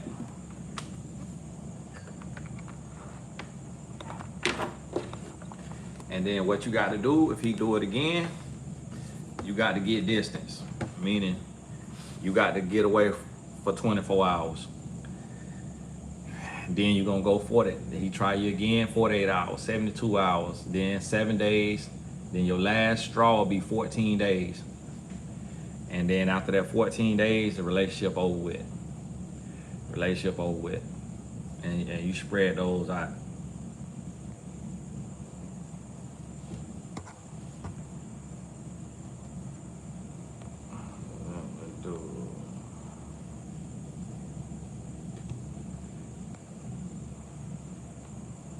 Like that there. Winona.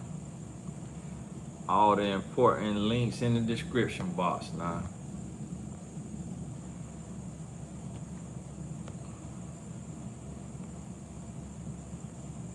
Hey, I'm gonna tell y'all, it's way better. Now God bless y'all, I ain't hating on y'all.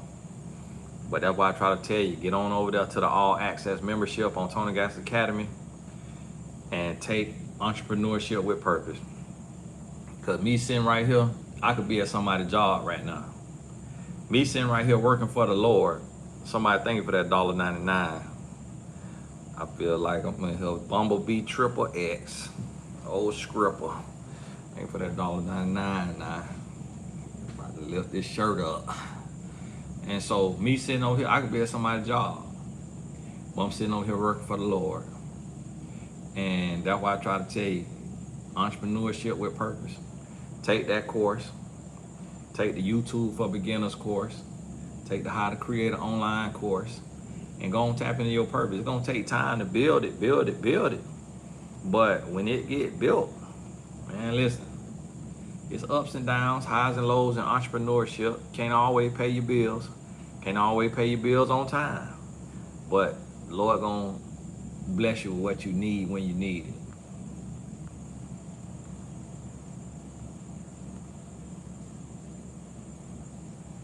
Will you be posting part of episode 7 on Pop Bloom? Yep. Mila. Yep, that will be going up. Might go up later tonight. I don't have to do practice anymore. That my oldest son is gone to college, so I get to work all day long. Me and my wife been together 18 years, so she don't need me at home. She don't mind. So I'll be up here. I'm gonna be filming videos by 7 p.m. Those of y'all in the 21-day transformation, y'all videos will be unlocked by 7 for Sunday and Monday. Hi Tony, I'm 25, no kids, and currently an RN with my bachelor's degree. 25, no kid, currently an RN, bachelor's degree. Been working on myself. Do you think it's going to a singles event? Do you think going to a singles event this weekend would be a good idea? Absolutely. Now, be ready for it to be 90% women though. And don't get disappointed. And even if you meet a homegirl, that's cool. Just meet your homegirl, because she might have a brother that's single. So when you go in there and there's 5 men in there, just meet every homegirl that you can. And just make sure she don't like women. And y'all will be good. And then y'all can kick and hang out and all that. But it is finna be a bunch of women in there. So gonna be ready for it. They used to try to get me to do that. I said, I'm not finna embarrass myself like Paul Carey Brunson used to be out here doing the matchmaking event with 3 guys and 300 women. No. Right. Yep, Bree. Just got to find a way. Got to find a way.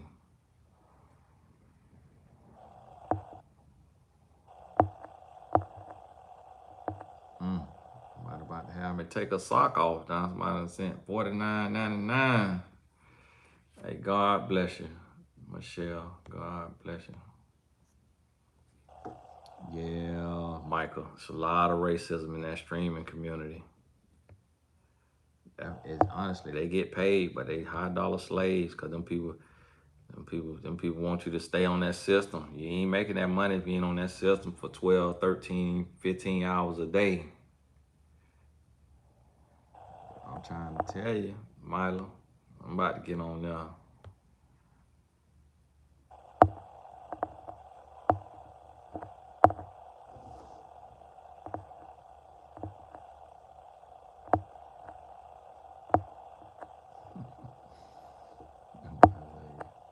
how to protect myself from older women in the family, including mom who haven't experienced healthy relationships but are seeing me and mine feel like I'm told to not believe in love or trust men. I'm 26.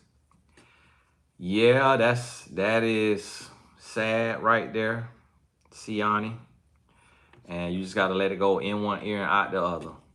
And you always got to look at somebody and realize where they speaking from. And I think that's one of the mistakes we make as humans is we take everybody on a level playing field and from an equal plane, and we don't realize that people speak from where they are.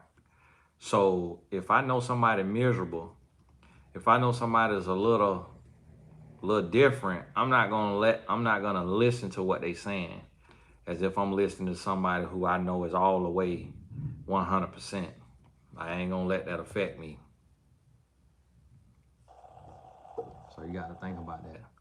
Best places to go alone to meet men that want to date intentionally, that's not living in today's society mentality. And Empress, that's the thing right there. What I want you to think about now, what I want you to think about, and this is a thing that I notice with a lot of women, and I don't know what it is about the feminine code, the feminine DNA of where, and that it kind of speaks to a woman needing a man, because what you asking right there is like, hey, how can I have what I want without any trouble, distractions, consequences, or risk? It's like that's basically the way that question read is like, let me play the lotto, but only give me the ticket that's finna hit the Mega Millions. And that's just not how it works. You're gonna have to meet 9 to 99 men who don't date intentionally and who live in today's society mentally before you meet the one. And so when y'all gonna always hear me say this over and over till you learn it, is increase your rate of exposure. So if you are single, and especially if you don't have kids, you need to be out the house every day. And I be telling my clients 4 days out the week. But to be honest with you, if I was a single woman today and I desire marriage, I would be out the house at the most poppingest of areas in my city every day. Like I would get off work and I would go down to downtown or midtown, across town, uptown, left town, right town, and part of town that people go over there for happy hour 5 to 7, I will be there. And if I got to get my ice cold water with my iPad and act like I'm just looking at the menu and I ain't decided yet for an hour, I'll be sitting there. I'll let them bring the bread. Sit there and hit that bread. And then downtown, midtown, I'm finna walk around. And yes, I'm drained, I'm tired from work, but I'm finna do that after work. I'm down there. And wear what you wanna wear. The man don't care about that. Man don't, as long as you ain't looking homeless, a man don't care about that. And sometimes the closer you look to homeless, the more men holler at you, because they get to see the real you, the natural you. But I'm down there tired. I'm sitting down at the happy hour. No. The waiter, do you need a coffee? No, could you bring me another water, please? And what kind of bread do you have? Is it complimentary or do I have to order something first? Okay. I was looking at this right here. Do you have a taster of that? Let me taste that. I'm down there. And then if it's midtown, downtown, crosstown, I'm going to a different one. If I was a single woman. Same thing if I was a single man. Because you work a job, you ain't got nobody to take care of you but yourself. Now, and if you got kids, guess what I'm doing? Every day, I'm getting my child out. We finna do that little bit of homework. We going to the park. We going to the park where other single parents is at. And make that part of your day. I'm tired, Tony. Work draining me. Work take all my energy. That's what you're supposed to be tired. You rest when you die. So guess what? You finna sleep good. Go home, shower, and go to bed 9 o'clock. You finna sleep so good because you drained. Get up, go to work, get drained again. And then go back out again the next day. Like, you got to be intentional. It's just like this right here. If I'm working for myself and I want to earn money and YouTube pay, this one of the ways you earn, I got to incorporate this into my day, into my business. Because that's one of the ways you earn. I can't say, hey, Lord, I want to earn, but then I don't show up to work. So it's like, you can't say, Lord, I want a husband, Lord, I want a wife, if you're not getting out the house. If all you doing is going to work, you done seen everybody you work with and ain't now one of them your spouse, and then you going home and getting on the internet. Honestly, if you watching this right here, if you watching my YouTube after work, I will go downtown to where everybody walking, or to the park where everybody walk, and sit on the bench and listen to the YouTube and have me a battery charger and be listening. I get the earbud. Don't have it on both ears. You always need to have one ear open. Get this right here. The kind, like, get the wired kind, because you don't need the earbuds because it got that 5G. So you messing up your brain because you got too much radiation. And you get it right here. So that way, if a phone call come in, you got the mic right here. If a shooting happen or some screaming happen, and you got this ear right here open. And then what you doing, you on the phone, you listening to me now, but you people watching. So if you a woman and a man see you sitting on that bench, if your mouth not moving, he gonna come up there and holler at you. I'm trying to tell you. He gonna come up there and holler at you. And if you a man, you sit on that bench, you get to see these women walking by. And see, if I was a single man, as soon as she walk by, excuse me, ma'am, I'm sitting on the bench with my consistency shirt on. No, I didn't come out here to work out. Come out here to find somebody. Excuse me, ma'am. Excuse me, ma'am. Question for you.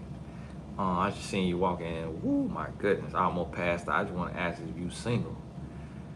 I got a boyfriend. Oh, okay, God bless you. Keep your head up. And hey, tell that man, you not allowed to come out the house without security. And then I'll be out there every day. And every time she come past there, I'll be, excuse me, ma'am, still got a boyfriend? Oh, okay, all right, God bless you. Hey, keep your head up, keep going. All right, bye. Guess what? That third time, he gonna be with her. And guess what I'm gonna say? Hey, excuse me. Hey, my boy, come here. Hey, now listen, I tried to holler at your girl 2 times now. I'm gonna tell you something, boy. Don't let her come out here by herself no more. Tell you, hey, what? Hey, boy, you got you one now. Hey, excuse me, man. You got any friends? That's how I'd be if I was a single man in 2025. Y'all boys be around here on video game, around here streaming, around here. Ooh, I can't find nobody. Man, I'm out here shooting shots. When I was a single man, that's how I used to do. I used to go to the mall and walk around. That's how you think I met my wife. Walking through the mall by myself. She was at the jewelry store. She worked at the jewelry store. And I walked up there to the jewelry store. I said, yeah, excuse me. Okay, all right, yeah. I say, so y'all, excuse me, y'all sell jewelry? She was like, yeah, this is a jewelry store.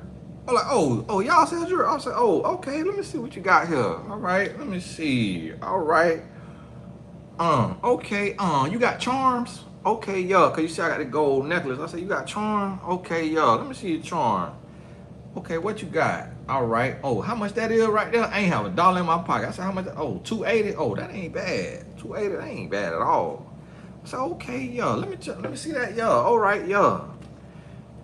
And then I said, okay, you know what? I'm gonna come back. I'm gonna go down here and look at y'all competitor, because I just like to look at the competition. I'm gonna go down here and look at y'all competitor. I'm gonna come back. I said, but quick question though, you got a boyfriend? She said, yeah, I got a boyfriend. I said, okay. I said, you allowed to have friends? She said, yeah. I said, okay, all right. Well, I say, take my number. Let me get your phone number, whatever.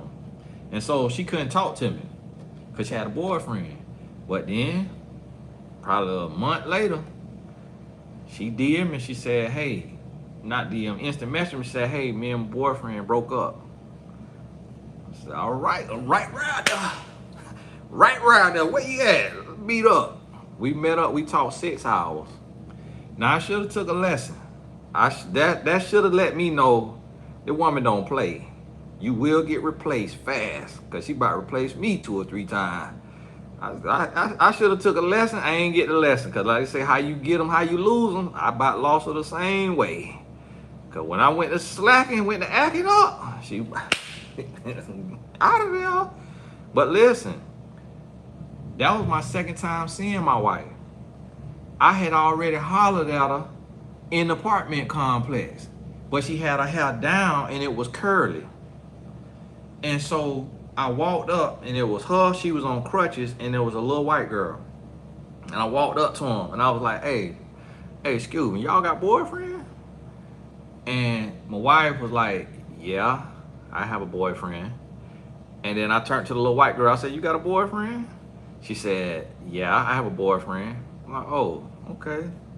Well, I want to holler at one of y'all now. Both of y'all look good. So I was just, for me, or either one, whichever one of y'all ready. They was like, okay, all right, see ya. And so when I hollered at my wife in the mall, I had no clue it was the same person, because she had her hair slicked back in a ponytail. Like Sierra had her hair last night on the VMAs that came on TV after the NFL went off. I had no clue it was the same person. That was, and my wife, to this day, she don't believe that I don't know that was the same person. She don't realize a shooter gonna shoot. I shot my shot all day. When I met my wife, when I got my wife's number at that jury stand, I got her coworker number the next day or the day before. It was a store down the hallway, a clothing store. I got a girl number in there. Then I was somewhere else. I went to the little bar for the college students. I got a girl number in there. I had to go into the financial aid office and got the financial advisor number, who was 10 years older than me. So when I met my wife, I was talking to 5 women at the same time, and she took the lead. I had a conversation with all of them. Tried to sleep with all of them. And my wife took the lead. She had the most sense. She had everything together. I cut off all the rest of them. When I cut off the one that was thicker than a snicker, she seen me later. She was like, I knew you had somebody. I said, no, I didn't have nobody when I was talking to you. I met her after I met you. And she just was the one for me. When she seen us getting married, I knew you had somebody. No, I did not. I just moved fast. I was out here looking for my spouse. I see, me personally, I knew I needed to get married because I knew that I couldn't do the work of the Lord and what God called me to do until I was married and faithful. That's why I was looking. And so that's why with y'all singles, I don't be understanding y'all, because y'all don't work hard enough. Y'all say y'all want to be with somebody, but y'all don't do the work. Listen, when I met my wife, listen, I looked like a Greek sculpture. Do you hear me? I had muscles on top of muscles. Not no big swole burly. I just was just ripped to shred. When I used to wear the G-Unit tank top, chest looking good, arm looking good. And one time I said to my wife, I was like, man, it seems like you don't really like me like that. She said to me, and she's real quiet. She don't give compliments. She never say you look good. She never, none of that. She's not that type of person, Jamaican. She's not that person. But right then when I said that, she said, I don't think that you understand how fine you are. Ooh, what chill went down my back. A woman had never said that to me. Hey, that's all she had to say. That's the first and the last time she called me fine. But that's all I need to hear with that one time. All right, girl, I'm fine, you mine. And we were good from there. I ran off in 2 months. I went back to my ex. She went back to her ex. Her and her ex on the last 2 months. He cheated on her because he was butthurt because she had left him for me. And then me and my ex stayed together for 6 months. I bumped back into my wife because my homeboy wanted to sleep with her roommate, the little white girl that was with her when I first met her the first time. And because word had got out, the little white girl was possibly easy. And so my homeboy, who knew my wife's ex-boyfriend and knew that I had took him from her, and they used to clown him and all of that, and so he hit me up and he wanted to see my wife's roommate, and I had went back to my girlfriend, but then he didn't show up, so I called my wife and I was like, hey, he didn't show up, so maybe me and you still could link up. And we hadn't talked in 6 months. She said, okay, cool. We linked up, we hit it back off. I said, I ain't finna run off this time. Now I know her breaking point. Now I know she don't play no games. Now I know what I was able to get away with every other woman I done dated. I cannot get away with that with this woman. She already broke up with me and went on about her business. I'm getting a second chance. I ain't finna lose it this time. And we was married 10 months later. Listen, you single and you want to be in a relationship, you got to be intentional. I was very, very shy. I would not talk to nobody. I wouldn't say a word. But one thing I wasn't shy about is shoot my shot at no woman. Because that's what God made a man for. That's what he made us for, to find a wife.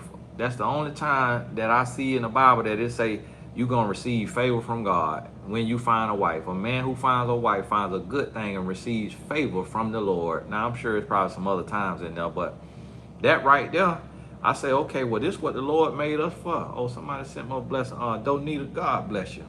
God bless you. God bless you. Look at the Lord. Michelle, on here ain't even got the script. See them, God bless you. YouTube get 30% of that. So that's why I won't be on here asking for nothing. YouTube take 30% of it. But ain't on here doing none of the hard work. They out there, but they like, man, hey, we done built this software for you, boy. Don't be trying to cut us out. So yeah, so I used to be out there shoot my shot. So that's why I say, if you single and you say you want to be married and you're not getting out your house, you don't want to be married. You lying. You don't want to be married. You don't want it bad enough. You like your singleness too much. You got to get out there. You got to get out there. And so, and you got to move around. You got to move around. And you got to be seen, because the thing about it is, and I know they say, you know, men not approaching women. Listen, if you his woman, he gonna approach you. That's one thing about it. Look at Bree, sent 5 Tony Gaskins gift memberships. God bless you, Bree. God bless you. God bless you. You got to get out there. Okay, who this is? Love received a gift. Who else received a gift? Righteous. Who else received a gift? Latresta, Deanna, and Amber. God bless you, Bree, for blessing them with a membership. Now, don't y'all get in here broke-iana now, and then can't keep your membership now. Put you a couple dollars to the side now, so you can stand this here good blessed tribe. Keep your life going the way it need to go with them 3 B's. Get in here now, and then be calling Google line, talking about that was a fraudulent charge. You signed up. I should say. So listen to me. I'm gonna tell you, for the women that's single, get out the house 4 to 7 times a week. Could be creative. Where you going could be free. It don't have to be nothing. Pavel, God bless you. It don't have to be. It don't have to cost you. You literally could go walk around. We got a place called Hyde Park. You could just walk around and people watch. Got a lake down there. Walk around, people watch. Got Midtown, downtown, Ybor. Could walk around. Every city got different places where you can get out there and walk around. And then when somebody see you and you looking like they wife, he gonna shoot his shot. And then when you tired, find you somewhere to sit down and get you a glass of water, get your little appetizer, and put that in your budget. Budget in a little appetizer if you need to sit down. And go and do that right now. And that's gonna make a big difference. And then when you go out, make sure that your head is up, that you're not walking and looking down on the phone. Make sure your head is up and your head is on a swivel, and that you looking people in the eyes, and you got a nice pleasant look on your face, smile and nod, and just smile and nod, smile and nod, and that's what you're doing. And then what you do is, every person that you meet that's bold enough to shoot they shot, you give them your number. You could judge them and assess them later. You're gonna get to take it all in. Don't worry about no chemistry. Don't worry about, oh, I didn't feel that. Ugh. I didn't, like they be on the pop the balloon talking about they ain't feel no initial spark. Initial spark means something about to blow up in your face. So you need to feel like nothing. And then don't turn down your blessing, because I'm gonna tell you something like this right here. Everybody got issues. Everybody got problems. So that person you turned down could have been a millionaire. And guess what?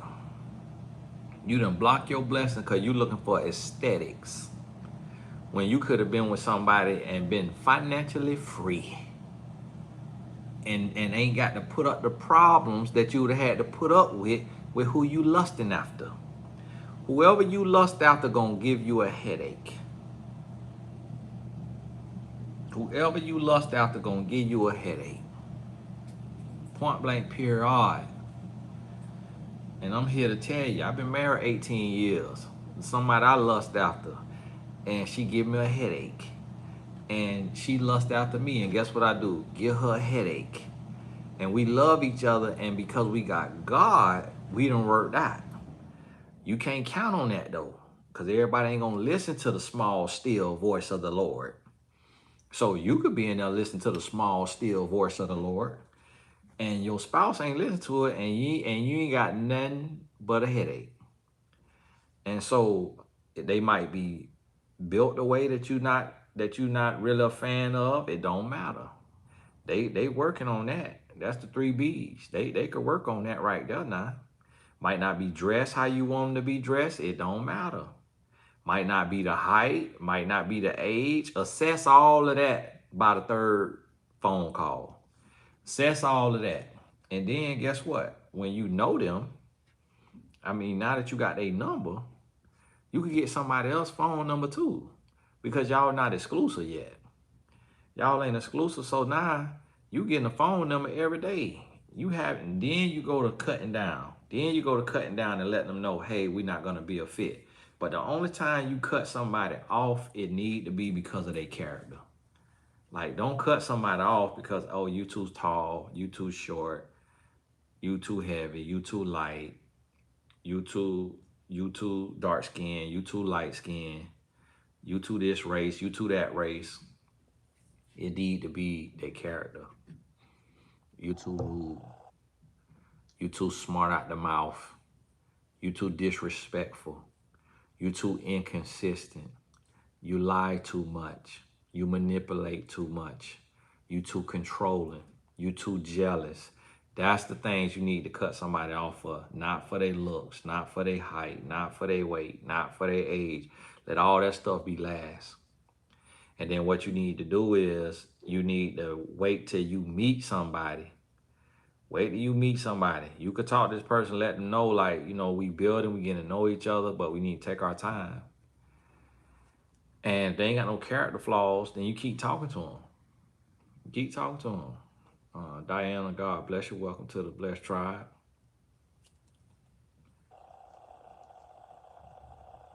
And that's the thing. And Dorothy, you right.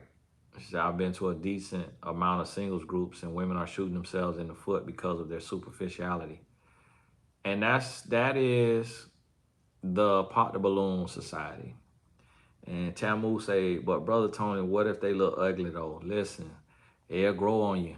I'm trying to tell you, they'll grow on you. And they ain't ugly. Sometimes it might be the lighting. It might be the lighting. Just give them the phone number and get to talk to them first. Then decide. And we all ugly to somebody. We all are ugly. That's the thing. We only is beautiful in the sight of the Lord. And we ain't even beautiful in the sight of the Lord unless we live in righteous. So all us ugly. All us ugly. And then Mr. Ejingla, I just believe I can have someone I'm attracted to that is also a quality man. You believe that, but you got to take what the Lord giving you. Okay? Keep hope alive. But if it's not coming, then you need to get that man who might be a little less attractive and give him a chance. And then when you see he cashing $1 million checks, he gonna start to look more attractive. And when you see he got character, he gonna look more attractive. So this is the thing. You can find a man that look good to you and is a quality man, but you're gonna have to be out the house 7 days a week. Cause it's less men than women. And God loved every other woman like he loved you. And he just ain't got enough men to give to all of his daughters.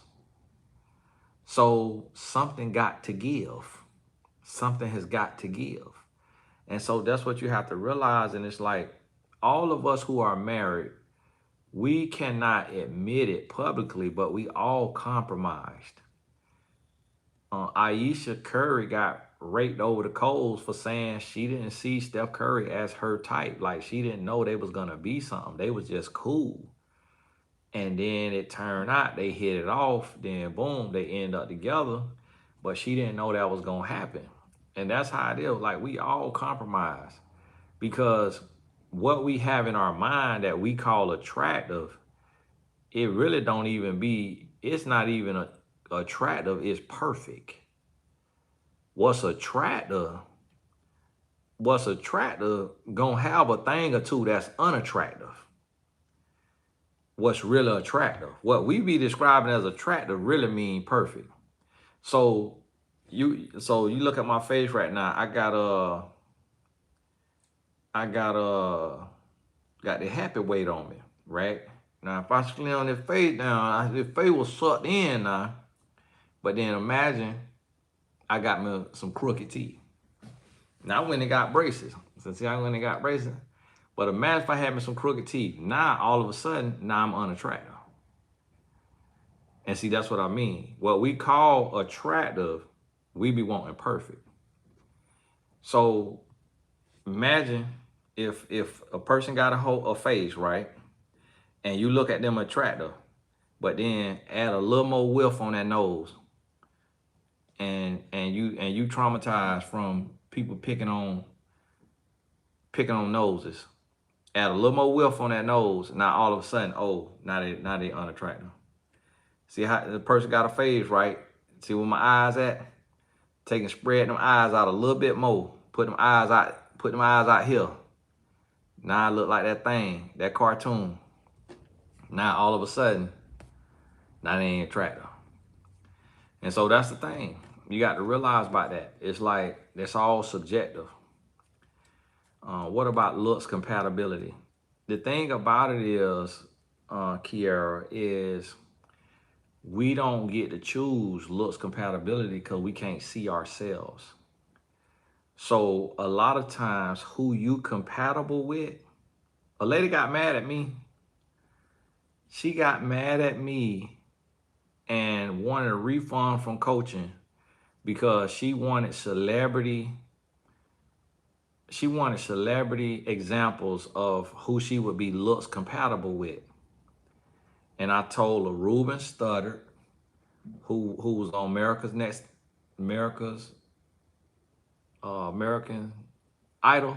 Idol, and the guy who played Biggie Smalls in the movie. Ruben Studdard, him, and somebody, she was upset. I'm like, You ask me who are you looks compatible with, ma'am. You need a big man. You have meat on your bones. So he have to be tall because he need to be taller than you to get leverage so that he could lift you up. And he need to be big and strong. You're not going to be compatible with a man my size, ma'am, because you is voluptuous. Okay? When you is voluptuous, we too low. We too low. When you have that much booty cheek, that much thigh, that much calf, when you voluptuous, you need a bigger man.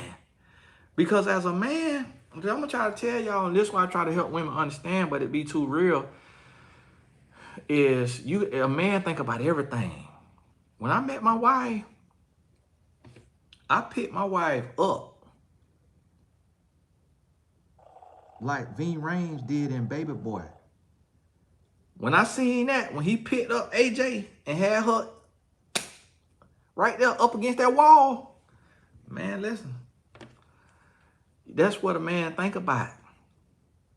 So he have to be, the height difference got to be enough to where he got to be able to, if he go to grab and he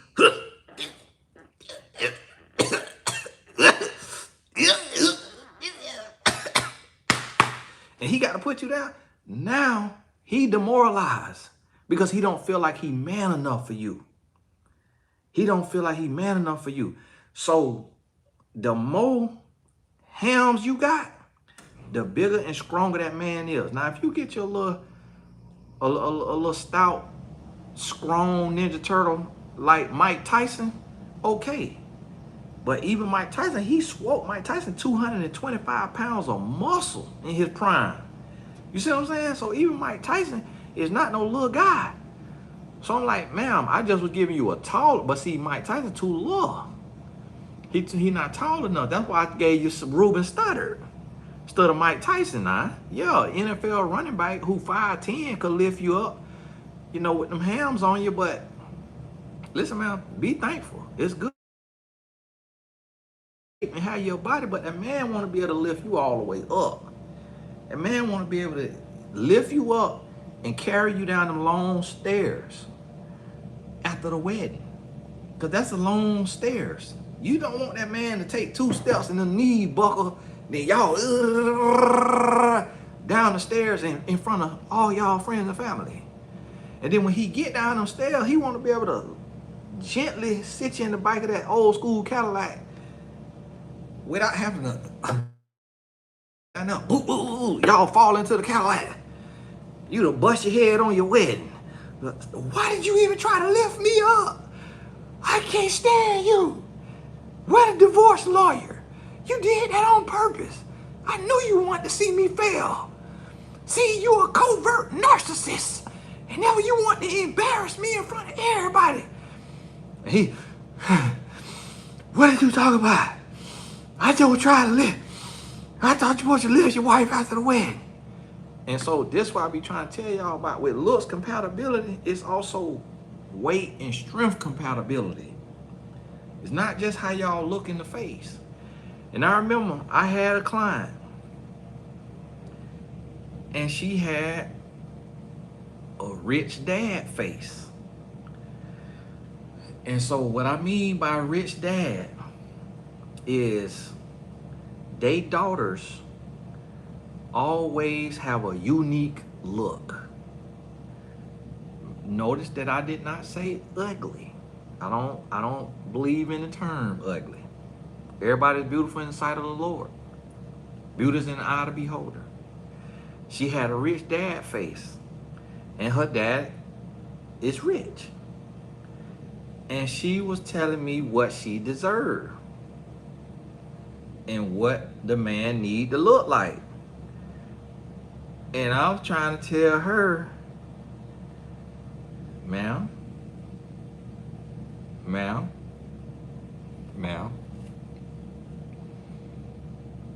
gonna need you to look elsewhere. Ma'am, okay, may I present to you this option? And this option over here. Cause ma'am, that and when I tell you this lady was single until her mid-40s, until she became a millionaire. And then that's when she was able to get a man who looked like what she wanted him to look like. Now that money changed things. That money changed things. Because her dad didn't give her his money. He just would invest in her to where she could build her stuff. Then once she built to where she was kind of like a millionaire, now she ain't stayed no millionaire now. So he got finesse. And she wasn't unattractive. She wasn't unattractive. It's just she was acquired taste. Like caviar. It's like everybody eat fried chicken. Everybody don't eat caviar. Everybody eat crab leg. Everybody don't eat sashimi. It's like you have to understand when you are acquired taste. And that's why I tell women, I say, listen, for one, I'm married. Don't want you, can't want you. If I did want you, can't do nothing with you. It's a sin for me to lust on you in my heart. So do not book no session with me and ask me to give you no male perspective if you finna be in your feelings. I'm not ever gonna try to hurt you, but I'm gonna tell you the truth of who you looks compatible with from a male perspective. And this one thing that women have to understand and that men have to understand. Well, women is different than men. Men are far more simple than women. If a man say a woman is attractive, 9 out of 10 men are going to say that woman is attractive. When a woman say a man is attractive, it might be 50-50, 70-30 at best. Like women are just it's a lot more variation to women. But for men, you got grown men, you got grown boys. Men, we see everything the same. Like we be on the same page. Like a good looking woman is a good looking woman, and it really no variation. Like it's no men coming out here saying like, oh, such and such look amazing, and then every other guy's like, what? That woman look terrible. It's not like that. It's just like there's women who say Lil Wayne look good. There's women who say Jay-Z look good. There's women who say, but then there's a bunch of other women that say, no, Lil Wayne don't look good. No, Jay-Z don't look good. And so that's when we as men be confused. And we done seen that in college and stuff. A woman be like, oh, such and such look good. And we be like, if he look good, what the world I look like? What do I look like this? I must look like the prince of the world. Hey, he look what? And we be blowed. They be like, yeah, he is very handsome. He's so cute and so healthy. Be like, what? Man, look like somebody dropped him from the sky. And we just, as men, we be very confused at women's taste. But for men, it's not like that. It's gonna be straight up and down. And so that's why I try to tell y'all, like, a lot of times women be like, oh, I want this right here. And this what it be. What it be is a lot of women want the handsome star quarterback. A lot of women and a lot of men is like this too, is we get programmed. Humans get programmed by the media. So whatever women that we saw in the movies and the media, that's what we think beauty is. And whatever women saw in the movies and the media, that's what they think handsome is. And so what you got to realize is that the people who make it, like especially in the black race, now in the white race, it's all kind of looks in the movies. But in the black race, if you notice, all the men is like Morris Chestnut now, for the most part. Till they add, Forrest Whitaker and Morgan Freeman. They added in a couple other variations of looks. But for the most part, it's your Idris Elba, your Michael B. Jordan, your Omar Epps, your Michael Ealy, your Morris Chestnut. and men look like nut chests when you go out into the real world. And so women walk around looking for Idris Elba, and he look like Idris Elbow. And I'm like, listen, you're not, if you're looking for the Michael B. Jordan and the Idris Elba, you're fixing to be single for the rest of your life. No, you might get Michael C. Jordan or Idris Elbow, but you're not fixing to meet even a variation of that. And it's like, those men who look a variation of that never get married because they got too many options. And then a lot of the men that y'all really be wanting, really be wanting, is into men. They done became too pretty for their own good. They be into men. They don't be wanting no woman. They like to father them a man. They want to rub on back muscles. They don't want no woman. They just use women just for a cover up. And so that's why you need to get a man with callus on his hand, with them chewed up fingernails, and he finna love you down. Finna pay them bills, finna swap you up with a biscuit. And he's not gonna be ugly. Get him an outfit. Teach him how to dress. He worried about paying bills. He worried about being a man. He not worried about competing with you for the mirror. Show him a face routine. My wife asked me last night, do we need to do face masks? I'm like, I just finished my face routine that she showed me. She was like, oh, okay, never mind. And she didn't even do one for her. I'm like, boy, I'm a little bad. Boy, you offer me a face mask? And then you ain't still gonna get no face mask, so the face mask for me. I said, my goodness. I ain't say nothing because I'm on a don't ask insecure questions right now. And so I ain't say nothing like, whoa, do I need a face mask?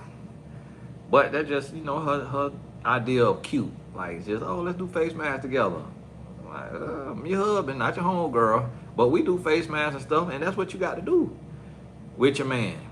And so you take this blue collar, rough around the edge man, and you soften them up. You help them understand hygiene, skincare, how to dress. That's the benefit of a woman. And I see in the comments all the time, women talking about, I love when I love to see a man who got himself together and did everything on his own before he worried about a woman.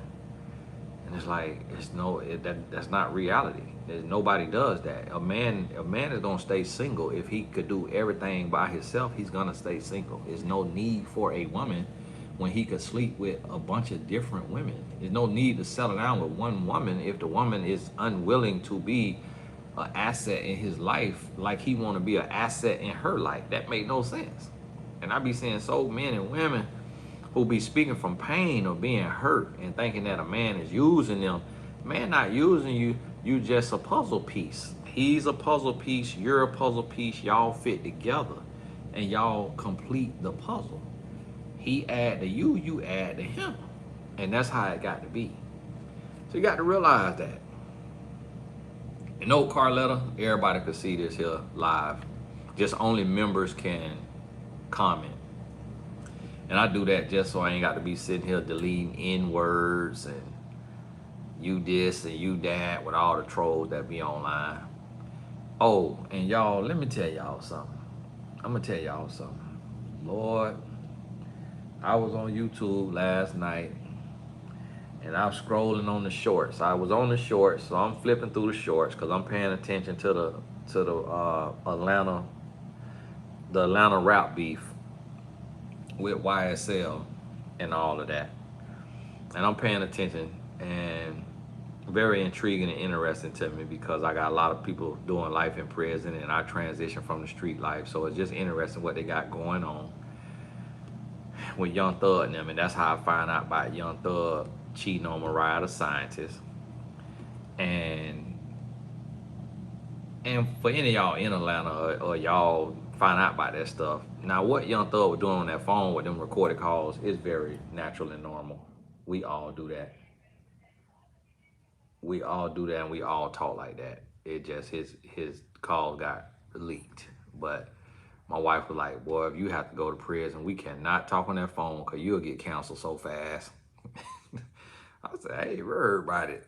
I say anything I say, I don't care nothing about being no counsel. They can leak my call. Don't be there to talk about everybody, talk about everything. I say I might have to go sit down soon, cause listen, where this economy looking? And so I'm looking into that, and as I'm scrolling on the live, I'm scrolling through the shorts. It take you to the lives. So whoever is live, it'll take you to the lives. And when I tell you, we got all kind of people. We got all, Lanice, God bless you. I did my 3-step skin routine today before I came to the office. We got all kind of people in this world. When I tell you, I seen some lives of some very special people. I said, wow, this is something. And they got a community. They have a community of hundreds of people. And these people be just the special. When I say special, I'm talking about unique. The kind of unique your grandma talk about. I say, wow. It is the most interesting thing. You got to do it one night. You got to do it one night, about midnight, and go scroll through the line. You see, I'll say, whoa, YouTube after dark. And there don't be nothing nasty now. It just, they be special. I mean, just like unique. I'm like, whoa. It encouraged me. That's why I say it encouraged me. It encouraged me.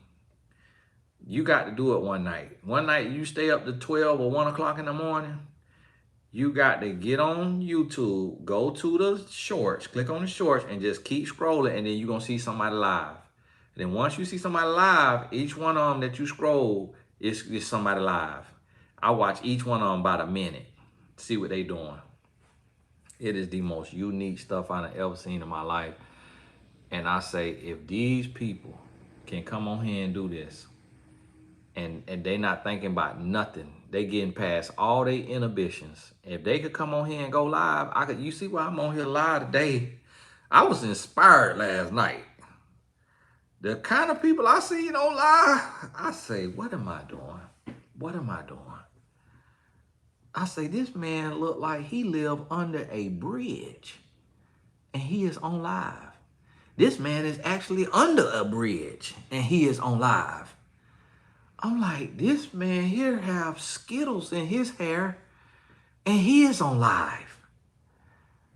I say, this woman here is bra wrestling with her homegirl, and they is on live. I say, this person is reading tarot cards with Uno, and she on live. Talking about draw two, mean your husband is going to ask you for a threesome. I say, now I'm making that up, but I'm just trying to get you to understand. That's not really what was happening. But I'm trying to get you to understand the type of people I seen on live last night. And so if y'all wonder why I'm on live today, I got inspired. The Lord let me stay up to see that. Because me and my wife was watching the NFL. And we just been hanging out, in the living room. It just been a real cool little vibe, just hanging out in the living room. And my wife fall asleep on the couch. And that's the couch she bought when I had some money.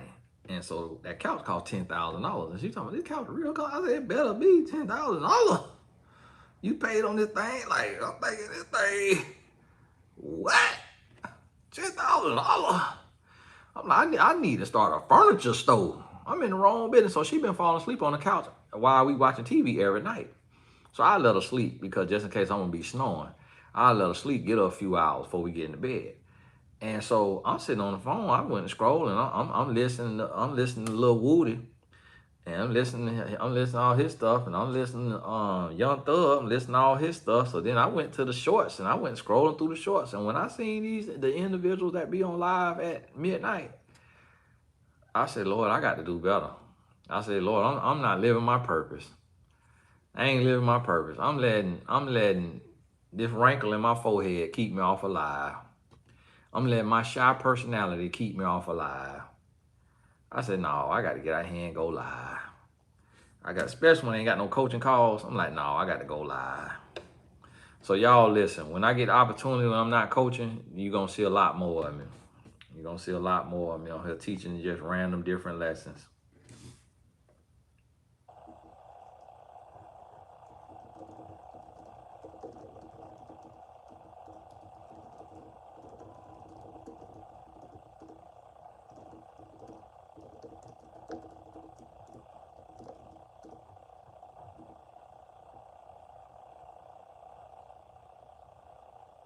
So yeah, so you got to realize that right there now. And you got to realize that. So we got to do we got to go on ahead and do what we call to do. And so y'all, you know, now I'm out here, I'm in the trenches, and I'm gonna be real with you. I'm gonna share the truth with you. Now, if you in the Blessed Tribe, eventually my discounted one-on-one sessions will only be for the all access membership on YouTube, and then it'll go to the Blessed Tribe and the Patreon, because the all access come with the 70 courses, which I'm gonna add courses here soon. And to those of y'all in the boys group, for the parents that got in the boys group, I got a bunch of videos filmed that I still got to add to that for y'all. So be patient with me, because it's gonna come like a flood when it comes. And yeah, Terry, I'm telling you. And then for those of y'all who it's about time, you got the Entrepreneurship with Purpose, and you got the YouTube for beginners, and you got the How to Create an Online Course. Use those right there to help you create a second stream or third stream of income in this here economy. Because we got a lot going on, and it look like Trump is addressing everything but this economy. So it's like, man, lower some of these grocery prices, lower some of these gas prices. You are talking about fighting crime. It's like, we don't need you to fight no crime. The crime gonna fight itself. That's what you got police for.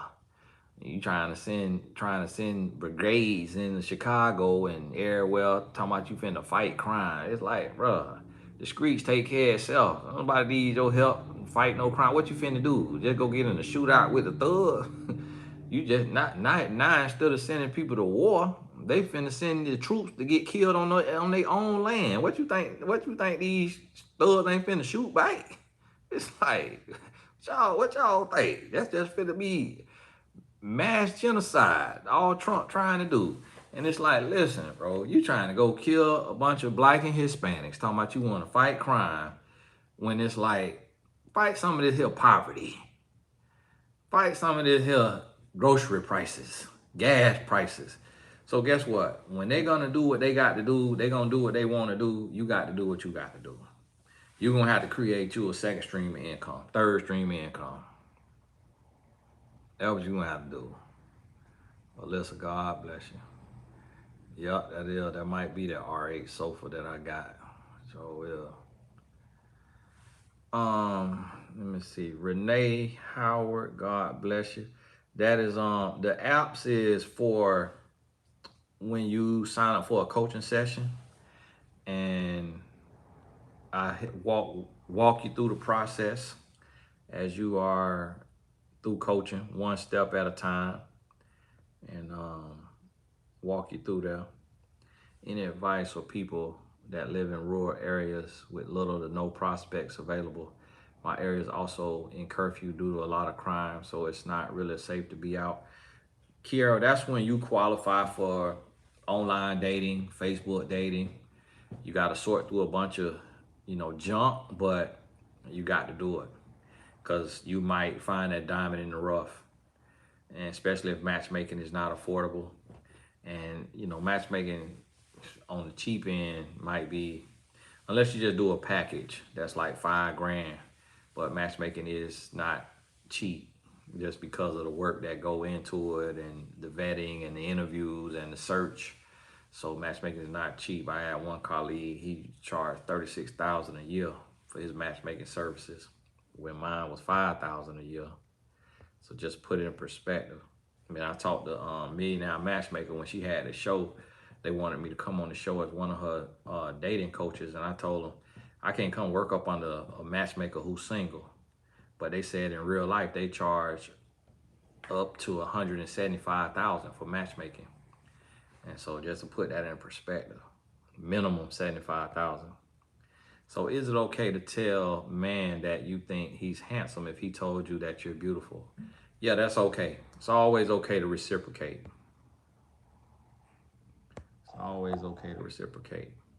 Manoni, God bless you. And let me see here. Laura Presley, God bless you. So appreciate you. What does it mean when a guy gives you his number? I'm so confused on how this works now. Should I call him? Yeah, it means that he giving you his number so that he's not intruding and calling you if you don't really want him to call, and you just gave him your number to be nice. So that's what that means. So that's why men will give you his number, and I wouldn't necessarily call. You could text and just say, hey, this is such and such. You gave me your number. Great meeting you. Looking forward to chatting with you when you get time. Just let me know. Something like that right there to initiate it. And it's just a safer thing. So although it kind of could be seen as you shooting your first shot, it's not, because he came up to you. Sharice Davis, did I mention something about Patreon? Yes, Patreon. I said that Patreon also will receive my discounted one-on-one sessions. And I'm working on something special for Patreon, trying to figure out a podcast for Patreon, just because that's a small community of supporters. And so I'm either do a podcast, a husband's podcast, or a podcast with my wife for Patreon. Or we might end up putting me and my wife.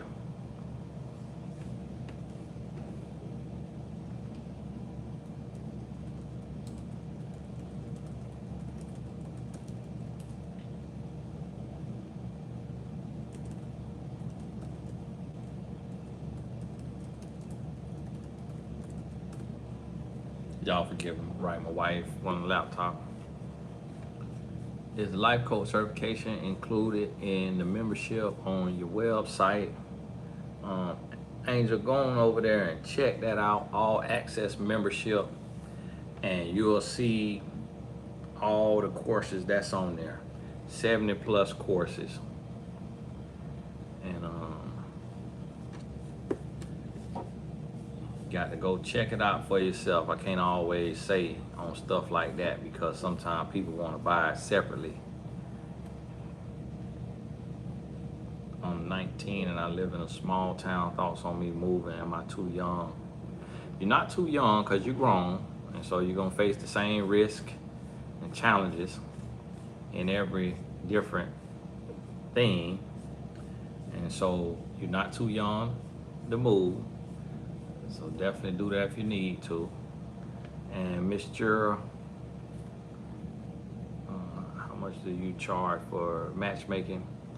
That is exclusive for clients, and everybody's case is different. So you'll have to book a one-on-one session to see if you qualify for that. But if your finances is tight, then don't think about it. Don't even worry yourself with it. If you ain't got your little change, matchmaking ain't for you. Cause see, one thing we gonna do as black people is inquire about a price. Which one we gonna ask how much it costs now. We be all down to the dealership with 92 cents in our bank account, looking at the Lexus and the Mercedes. This is nice. Y'all do test drives? Knowing good and well we finna have to walk off on them people.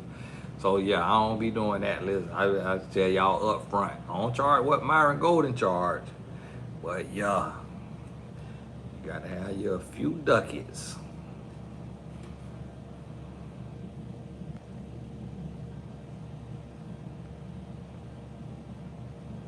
Been dating a guy for 6 months. He recently lost his job. Should I take this as a sign that he's not ready for marriage? I'm 36.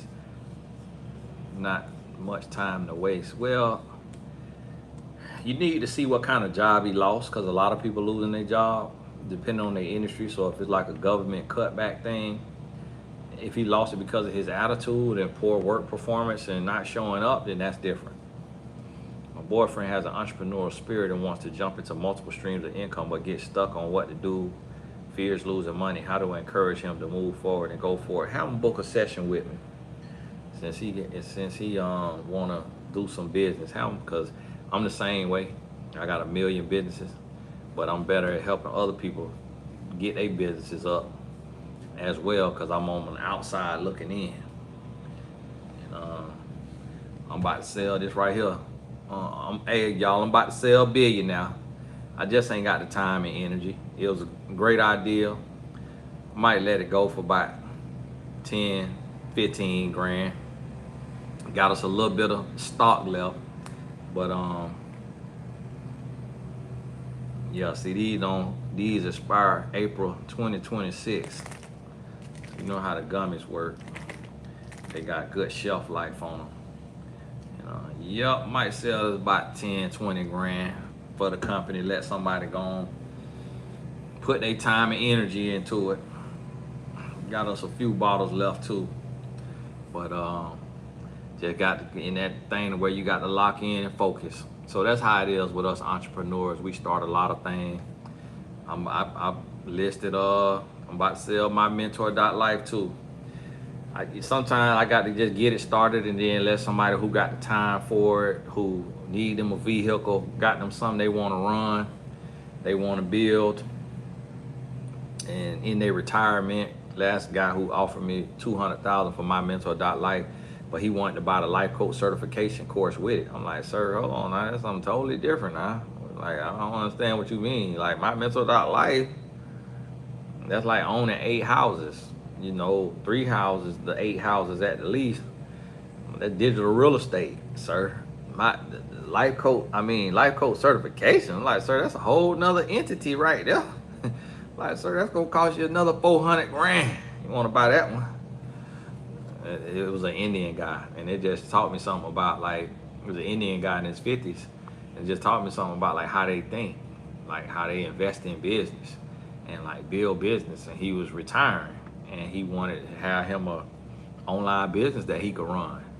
And I was like, that's pretty cool, man. Like, we need to be doing more of that. So I put it on back on up there.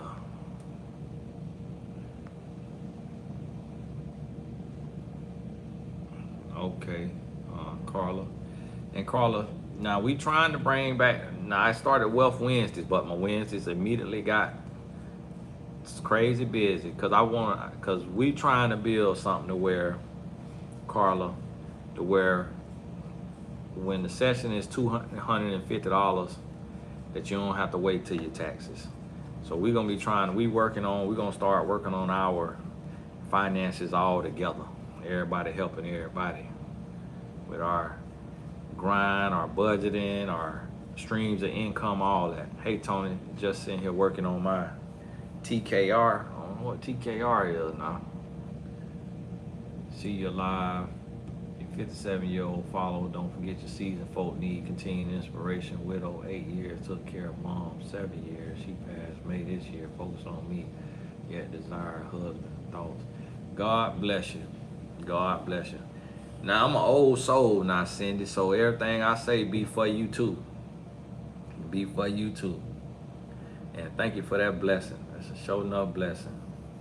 See, it already had 5 likes on there. Sure enough blessing. And Cindy, get your coaching session so we could devise a plan for you. I don't want to put your business out here in the street. It's a little difference once you cross 55. It's a little different out here for you. You got to be a little more strategic. A little more strategic, because you become a target. See how you drop that $50 on there? One thing we know about y'all over 55, most of you finna be in a good financial position.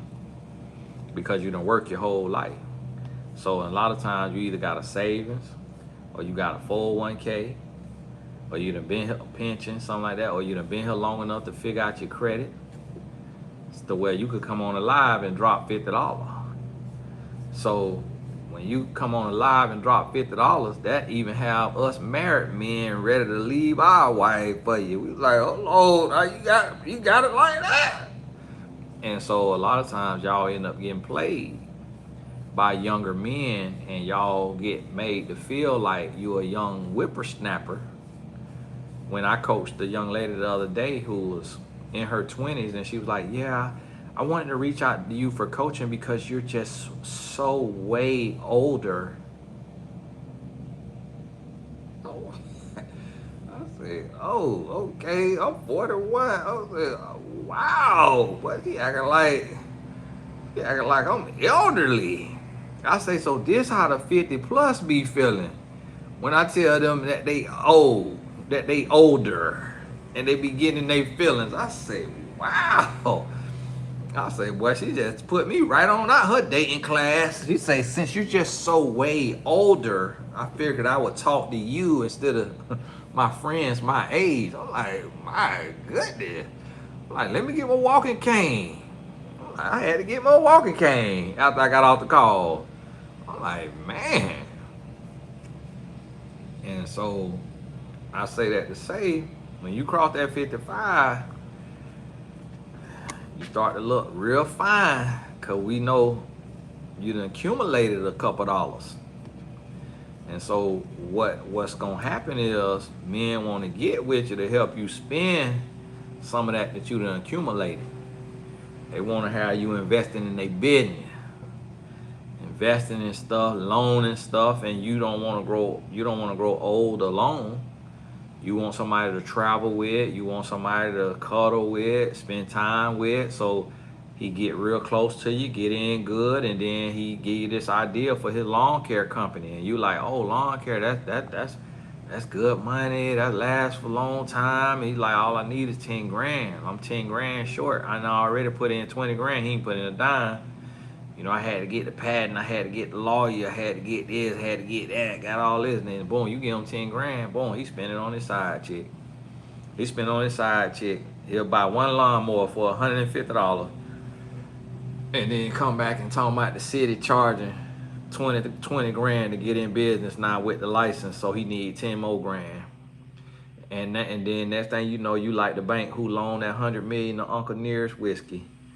And they had to give some more money because Uncle Nearest done spent all the money and then needed more money. The bank had to give them another 20-something million, because they like, man, we in this deep. We might as well keep going to help you get across this hump. And that's how it be. You in 10 now you like, I might as well give them another 10. I done talked to women that have given men 30,000, 40,000, 50,000. And that's one thing I tell you. Don't never loan no man no money. And there's so many women I done coach who done broke up with a man and got to keep in touch with the man because he owe her money. Don't never loan no man money. And there's another thing I seen one time. This guy, he was considered a handsome brother, but to women he was considered very handsome. And he met a woman who would be considered average to men. And within 2 weeks, he got $6,000 off of him, because he made like he had a check coming and he just needed a little spot, needed a little front, and only was talking to the woman on the phone. So imagine he could have been doing the same thing to 8, 9 other women. And so a lot of these men that you see online that be, popping their stuff, and they got the Benz, they got the watch, they got all this and that. They literally running romance scams. But the thing about it is, if you run a romance scam on a black woman, you're gonna get away with it, because black women protect black men. And so just how that woman came on a coaching session and told me that she had gave this man over $6,000 with only knowing him 2 weeks. It was because of how fine she thought he was, but she never went to the blog site and outed him. Never went to an app and outed him. And I know that wasn't his first time doing that, and I know he did that to so many other women, and probably never get caught. Like, it's so, like, that's one thing that black men don't acknowledge, is how many skeletons a black woman will bury for us. But when you step outside your race, it ain't gonna always be the same. It might be, you might get lucky, but it ain't gonna always be the same when somebody don't care about your roots and your culture, your history, and your struggle as a melanated man in America. Like, when somebody don't care about that, they can't relate to that. Oh, it's up. Just like Brittany Renner told PJ Washington, she said, it's up with me. And the man ain't did nothing to her but not give her the amount of money that she want. And then the next day signed I think they said a $70 million contract. And she said, it's up with me. But that's how it's gonna be sometimes. And I seen that just like with Jonathan Majors. Look how Megan Good holding him up. Look how Megan Good right there supporting him. But when he was with that woman that was outside his race, first little sign of trouble, she ran to the law. She was to the law. And obviously what she was saying ain't have no real truth to it for Megan Good to risk her brand and career and future. Like, so she obviously done vetted the man and don't feel like he's an abusive man. And she making content with him. She married him. It ain't like she can't get no other man. She could probably got any man she wanted to get. But she went with him. But you seen, as soon as he went outside, to somebody that don't care about his future, don't care about his history, don't care about how hard it is for him to make it in Hollywood, grabbed the arm hair, and she called the police. Said, absolutely not. You're not finna pinch my arm hairs, Jonathan, with your slave outfit on. Get on up out of here, boy. Just like that. So you got to think about that stuff now. You got to think about that. Is it normal for your career field to burn you out from time to time? I tend to lose my passion as a hairstylist sometimes. I don't know if it's the ways of lives or my mindset that burns me out. It is normal, because what you got to realize is you got to connect it to purpose. So do you have have you started your nonprofit so that you can raise funds and get grants to install wigs for women with alopecia, and so that you can do hair for girls in the inner city who can't afford those hairdos and those hairstyles? You could start a nonprofit and raise enough money that you only doing hair for poor people who come from the inner city and can't afford the hair or your services. And you blessing these young girls in elementary, middle school, and high school to look like queens. And that's gonna make your heart beam. But when you just doing hair of ungrateful grown women who barely want a tip because they in a recession but still want to get their hair done, and then want to ask for a discount, and then want to show up late and throw your schedule off, you gonna get burnt out. So you got to connect it to purpose.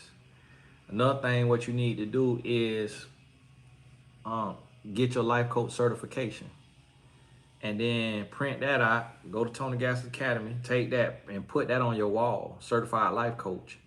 So now your client pay an extra $25 an hour for coaching while they in your chair. So now you turning doing hair into purpose. This is the same thing I want barbers to do as well. And the same thing I want personal trainers to do as well. Get your life coach certification, so now you able to add that service on, because you're already doing it for free anyways.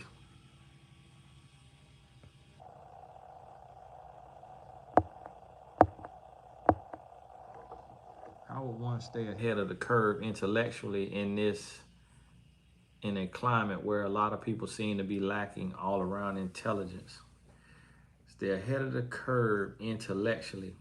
And that is a thing to where people are, the world getting dumber, and you doing what you doing, feeding your mind, having conversations that's gonna make you think, things that's gonna make you look at life, look at the world differently, and then also create on meetup.com or a site like it, or join different groups of like-minded people, people who stretching and growing in that area, and then surround yourself with people who they trying to grow.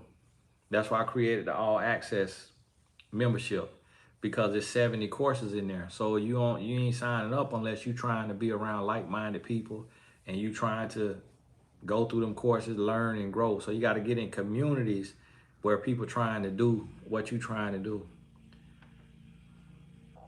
Is it okay if he only texts me and FaceTime once but don't call? Nope, not okay. Not okay. I've been getting approached by younger men in their 20s. I'm 33. Why is that? You look young, but you look mature.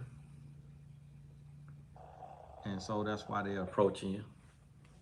And if they think that you look older, sometimes they'll approach you for a notch in the belt. Tony, on average, how long does it take for your business to get to the point where they can cash flow? Fit and fab, for the type of business I do, it take a month, but it just depends on what type of business that you go into. So I use a Tyler Perry model in business: low investment, high return, and you have to think of things that people want or need, and that's how you can scale it relatively fast, and then you build it at a low cost. So basically, you just get an LLC, maybe a website, maybe a business card, and then a couple shout outs. So you ain't even spent $2,500. You ain't even spent $2,000. But all your Facebook friends need it, all your Instagram friends need it, all your coworkers need it, and then boom, within a few months you profitable. The thing is people try to do business the traditional way, where they do business the way white people do business. But the thing with white people is a lot of white people come from money. Their parents have a pension, have a savings, have a 401k. Like Donald Trump say, he went to his dad for a small loan of $1 million, and now he the president of the United States. So who can go to their dad for $1 million?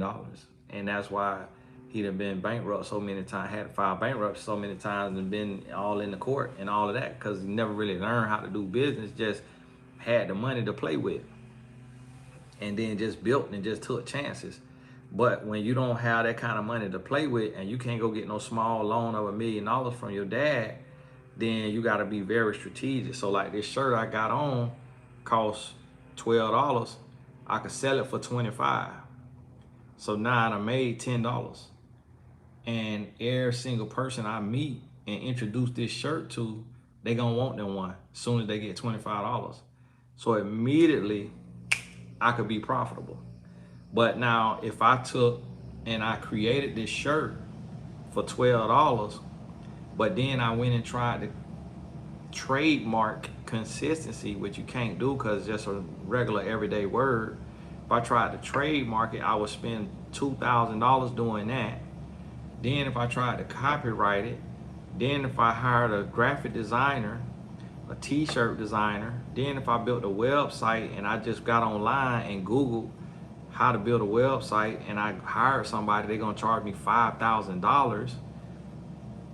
You see what I mean? Then if I want to get me a storefront, because I think my clothing line finna boom, that's gonna cost me another $10,000. So that's how a lot of people do business. They do way more than they need to do. Whereas like with my mentor.life, it was profitable in the first 2 months because I built it low cost, and it's something that everybody needed, and I had them built my audience for free. And so the benefit with like my clients is they have access to my audience, so they don't have to spend 18 years building an audience like I did. They able to just work with me, build a company, build a product, and then pay for marketing, pay for shout outs, and then boom, be able to access people and reach people to start earning some money.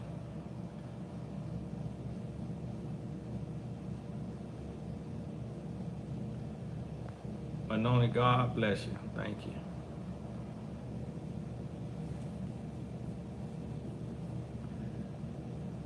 That's a blessing now.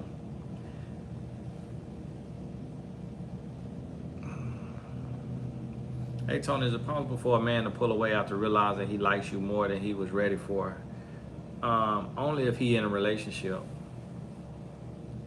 But if he's not in a relationship, that's what he want. That's what he want to feel. So if a man tell you that, he lying.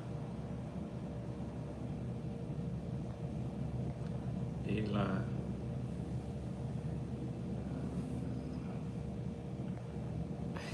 That's how the 45 and up be feeling. When you call Dre or Michelle elderly, I almost hit the floor. And I say elderly in different ways. I be, sometimes I might call 30 elderly, depending on how they acting or standing or who they trying to shoot they shot at.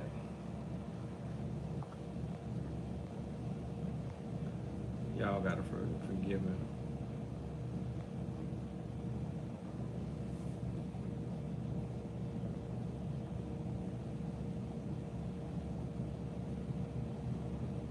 Oh, Cindy, God bless you on that cane.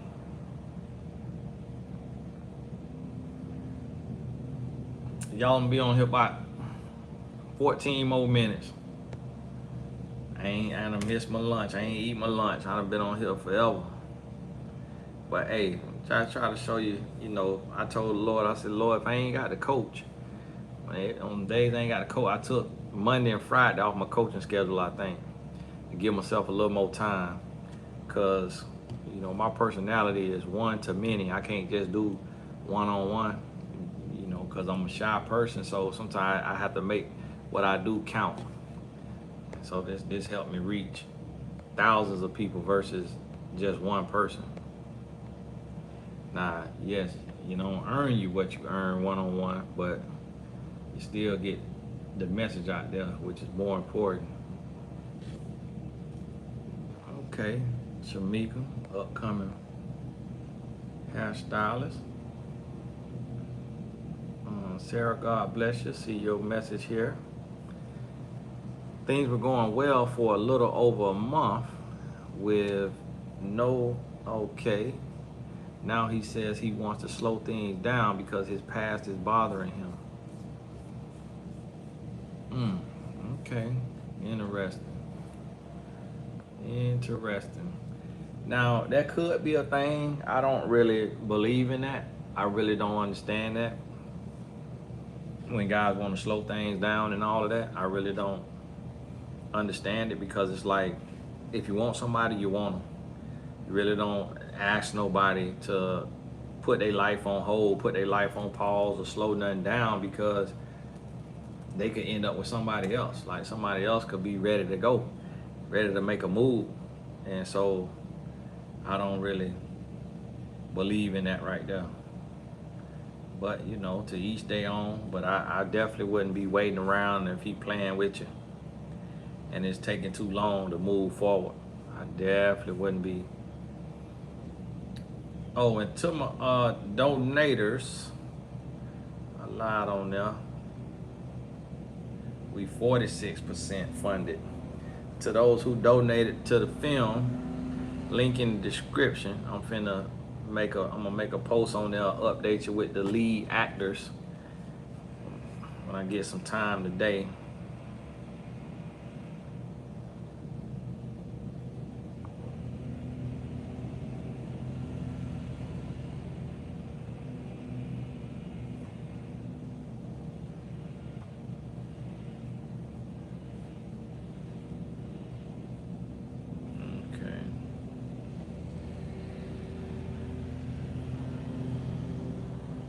Y'all gotta forgive me.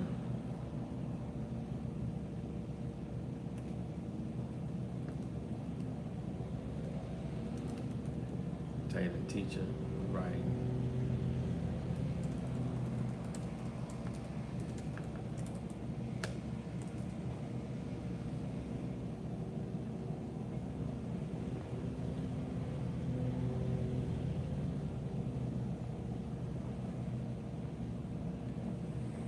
Okay, yeah, Harlan answered your question.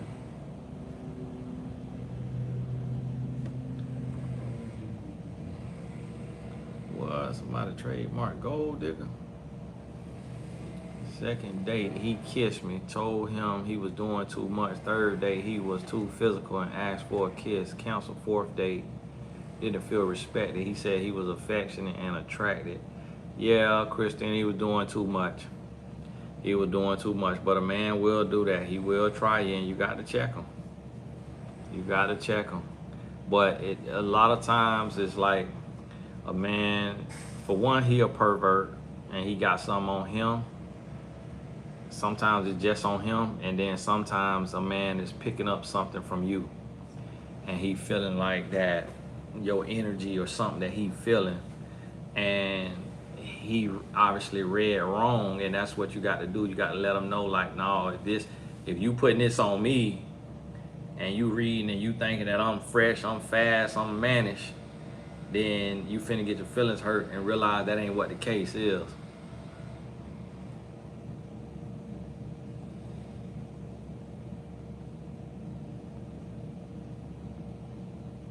Okay, Sarah joined the Blessed Tribe too. Welcome, Sarah. Y'all got 10 more minutes on here now. I'm looking for your questions, but it's a lot in the chat, so it's a little bit for me to catch on to.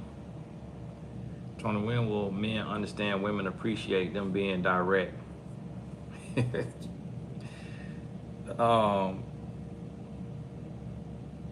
You just got to share that with the man you dealing with, because yeah, I think women may appreciate it, but women don't show that. So men don't really get to see that. Because now y'all, for the women over here on my page, be pretty understanding. But for the most part, when men are direct, it's hard for most women to handle it and to get defensive, get the feelings hurt, and be going back and forth. So men don't really believe that they could be direct. And I tell y'all sometimes too, the women on my page, I say, listen, you can't handle the truth. You can't handle the truth. Like the man on the TV show used to say, you can't handle the truth because it's just too real. It's not meant. The men can't handle the truth, women can't handle the truth. We're not really intended to fully have free reign and full access into the mind of the opposite sex, because we just not wired like that. We wired differently. And so you kind of have to be careful what you ask for, because it can come back and cost you. Hey Tony, if you continue to argue in your relationship due to constant miscommunication and wanting to see improvement in each other, does that mean you're not compatible? It doesn't mean that.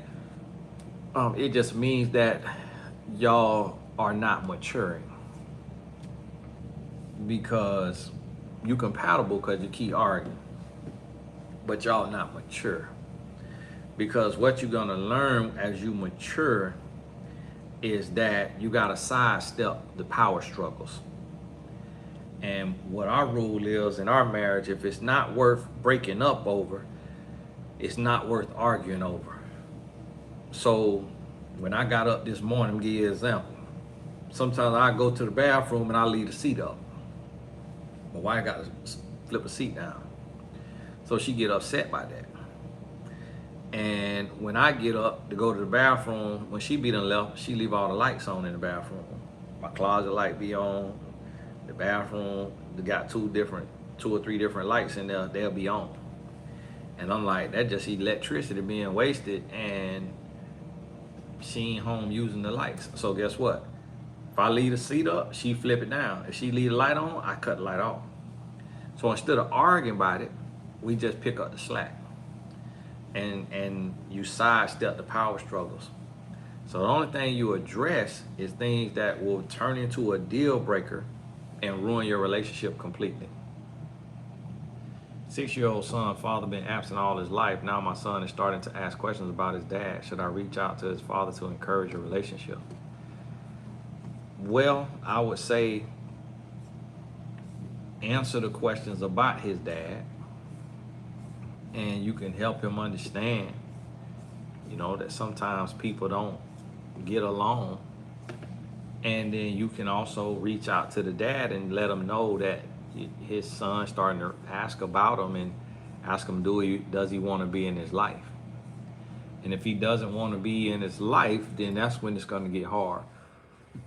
But the thing about kids is you don't have to make them hate his dad. You don't got to bash his dad. You ain't got to do none of that. The thing about kids is kids are very resilient. So he will heal, he will grow, and you know his personality, so you'll know. One thing that we do pay a price for is lying. So to say your dad is dead, or to say, you know, something like that, then you'll end up paying a price for it.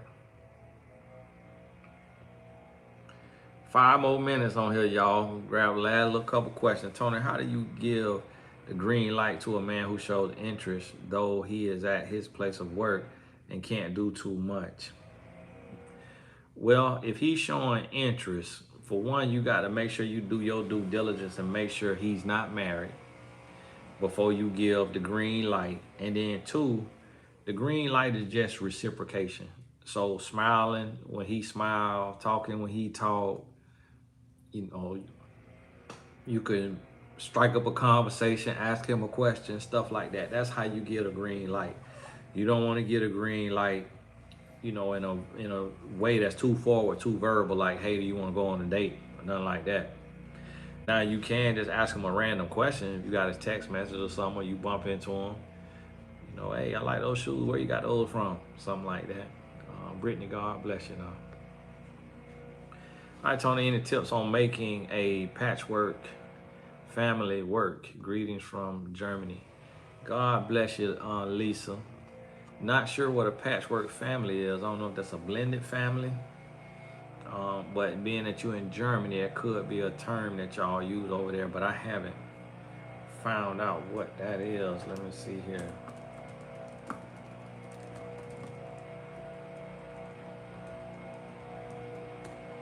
Oh, wow. Okay, step family or blended family. I see. And it said in Germany. I wonder why it said Germany. Why I say, and that's one of the searches. So I guess that's a term y'all use over there. Y'all gotta forgive me. And you know what? Let me talk to this man out here about this. I need to talk to his butt.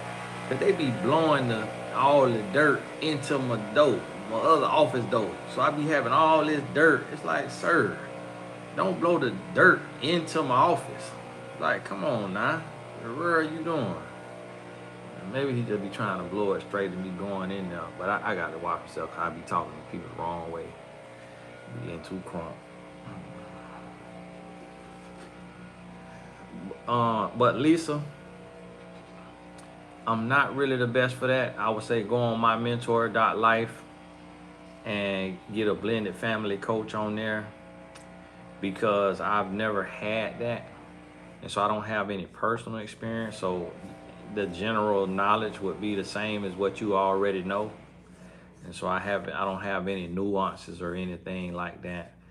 And other than operating from love and walking in love, that's the thing that's gonna solve all. But it's so unfortunate how life is, like how gratitude is not normal.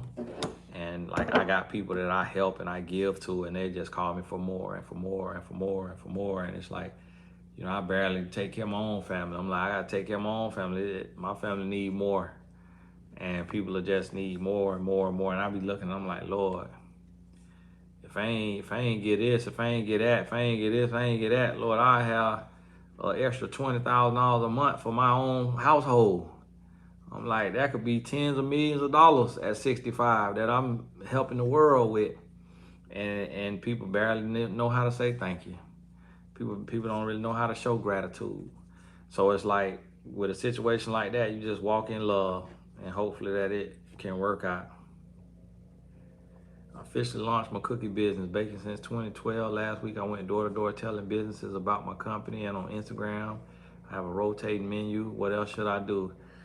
Tori, book a coaching session so we could sit down and come up with a full plan. I'm gonna tell y'all one thing and it ain't about me. You can book any coach you want to book, but one thing you want to put into your business finances is consulting. Because when you could sit down and talk to somebody that already did it, you're gonna save thousands of dollars and it's gonna help you make thousands of dollars. So before you go forward in business, always get you a vetted person that is doing or done what you're trying to do, like building a company or being an entrepreneur, and get that insight. That's one mistake that I made, that we all make, is not getting that insight. Because it's like, I already know when you talk to me, I'm gonna give you a six-figure idea, and you're in the blessed tribe, so you able to get the discounted session. But that's the best thing I could tell you. And it's a million things you could do to get that off the ground. But what you doing right there, I love that, because you put one foot in front of the other. And a lot of people don't do that. Hey, God bless y'all for the super chats. And thank you for the support on there. I guess Haran missed that answer. Haran, it mean that the man don't like you. Haran, they were trying to tell you that I had already answered your question, but you probably was doing something else and missed it. Haran, Arena. It mean the man don't like you. It mean the man don't like you, don't want you, and or he in a relationship already. That's what that mean, Haran. Haran mean the man don't want you. So I hope you listening. And the thing about it is, ladies, y'all be knowing the answers. Y'all be knowing the answers. I know y'all just be wanting me to confirm it in your spirit. I'm here to confirm it in your spirit. You was right. You was right. Your spirit was right. You already knew it. But hey, God bless y'all. All the important links in the description. And thank you. Shout out to the supporters, Tony Gaskins Family Foundation, and also those of y'all who supporting the film project. Y'all gonna love that. I'm gonna log on in there and upload the lead actors, actor and actress, so y'all could see that right there, that little update for you.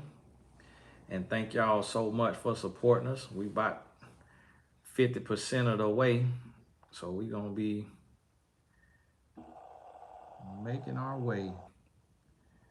And we just raising what's gonna get us across the finish line. So we only raising 11,700.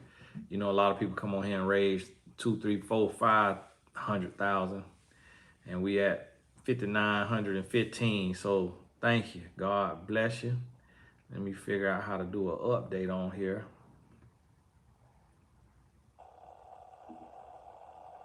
I'm gonna put that on now.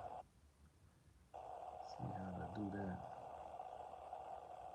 But God bless y'all, and we'll talk soon. And shout out to the moderators. Appreciate y'all. All the new members. Thank you. All the new Blessed Tribe members and subscribers, and Blessed Business Tribe and Patreon. And also big shout out, because that's my largest group right now. Not the largest, but the most costly is the all access membership. So with that right there, I'm gonna be running my retreats through the all access membership. It's on Tony Gaskins Academy. My retreats. Let's see how many members we at right now. My retreats, my live events, my discounted one-on-one sessions. We're gonna have Zoom Q&As anytime I get a chance. Might get a chance tonight if something don't come up. So for the all access membership, I sure appreciate you. We have 562 members. So God bless you. When we get to 1,000 members, I'm gonna release the chapters, to where we're gonna have chapters in different regions, different states, and all y'all too.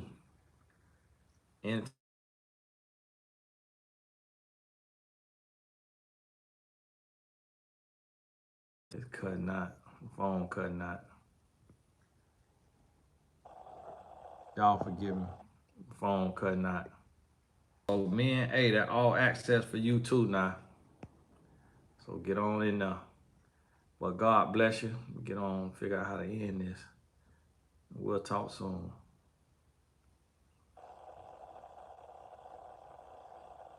Man, 3 hours and 20 minutes. Lord, put my work in.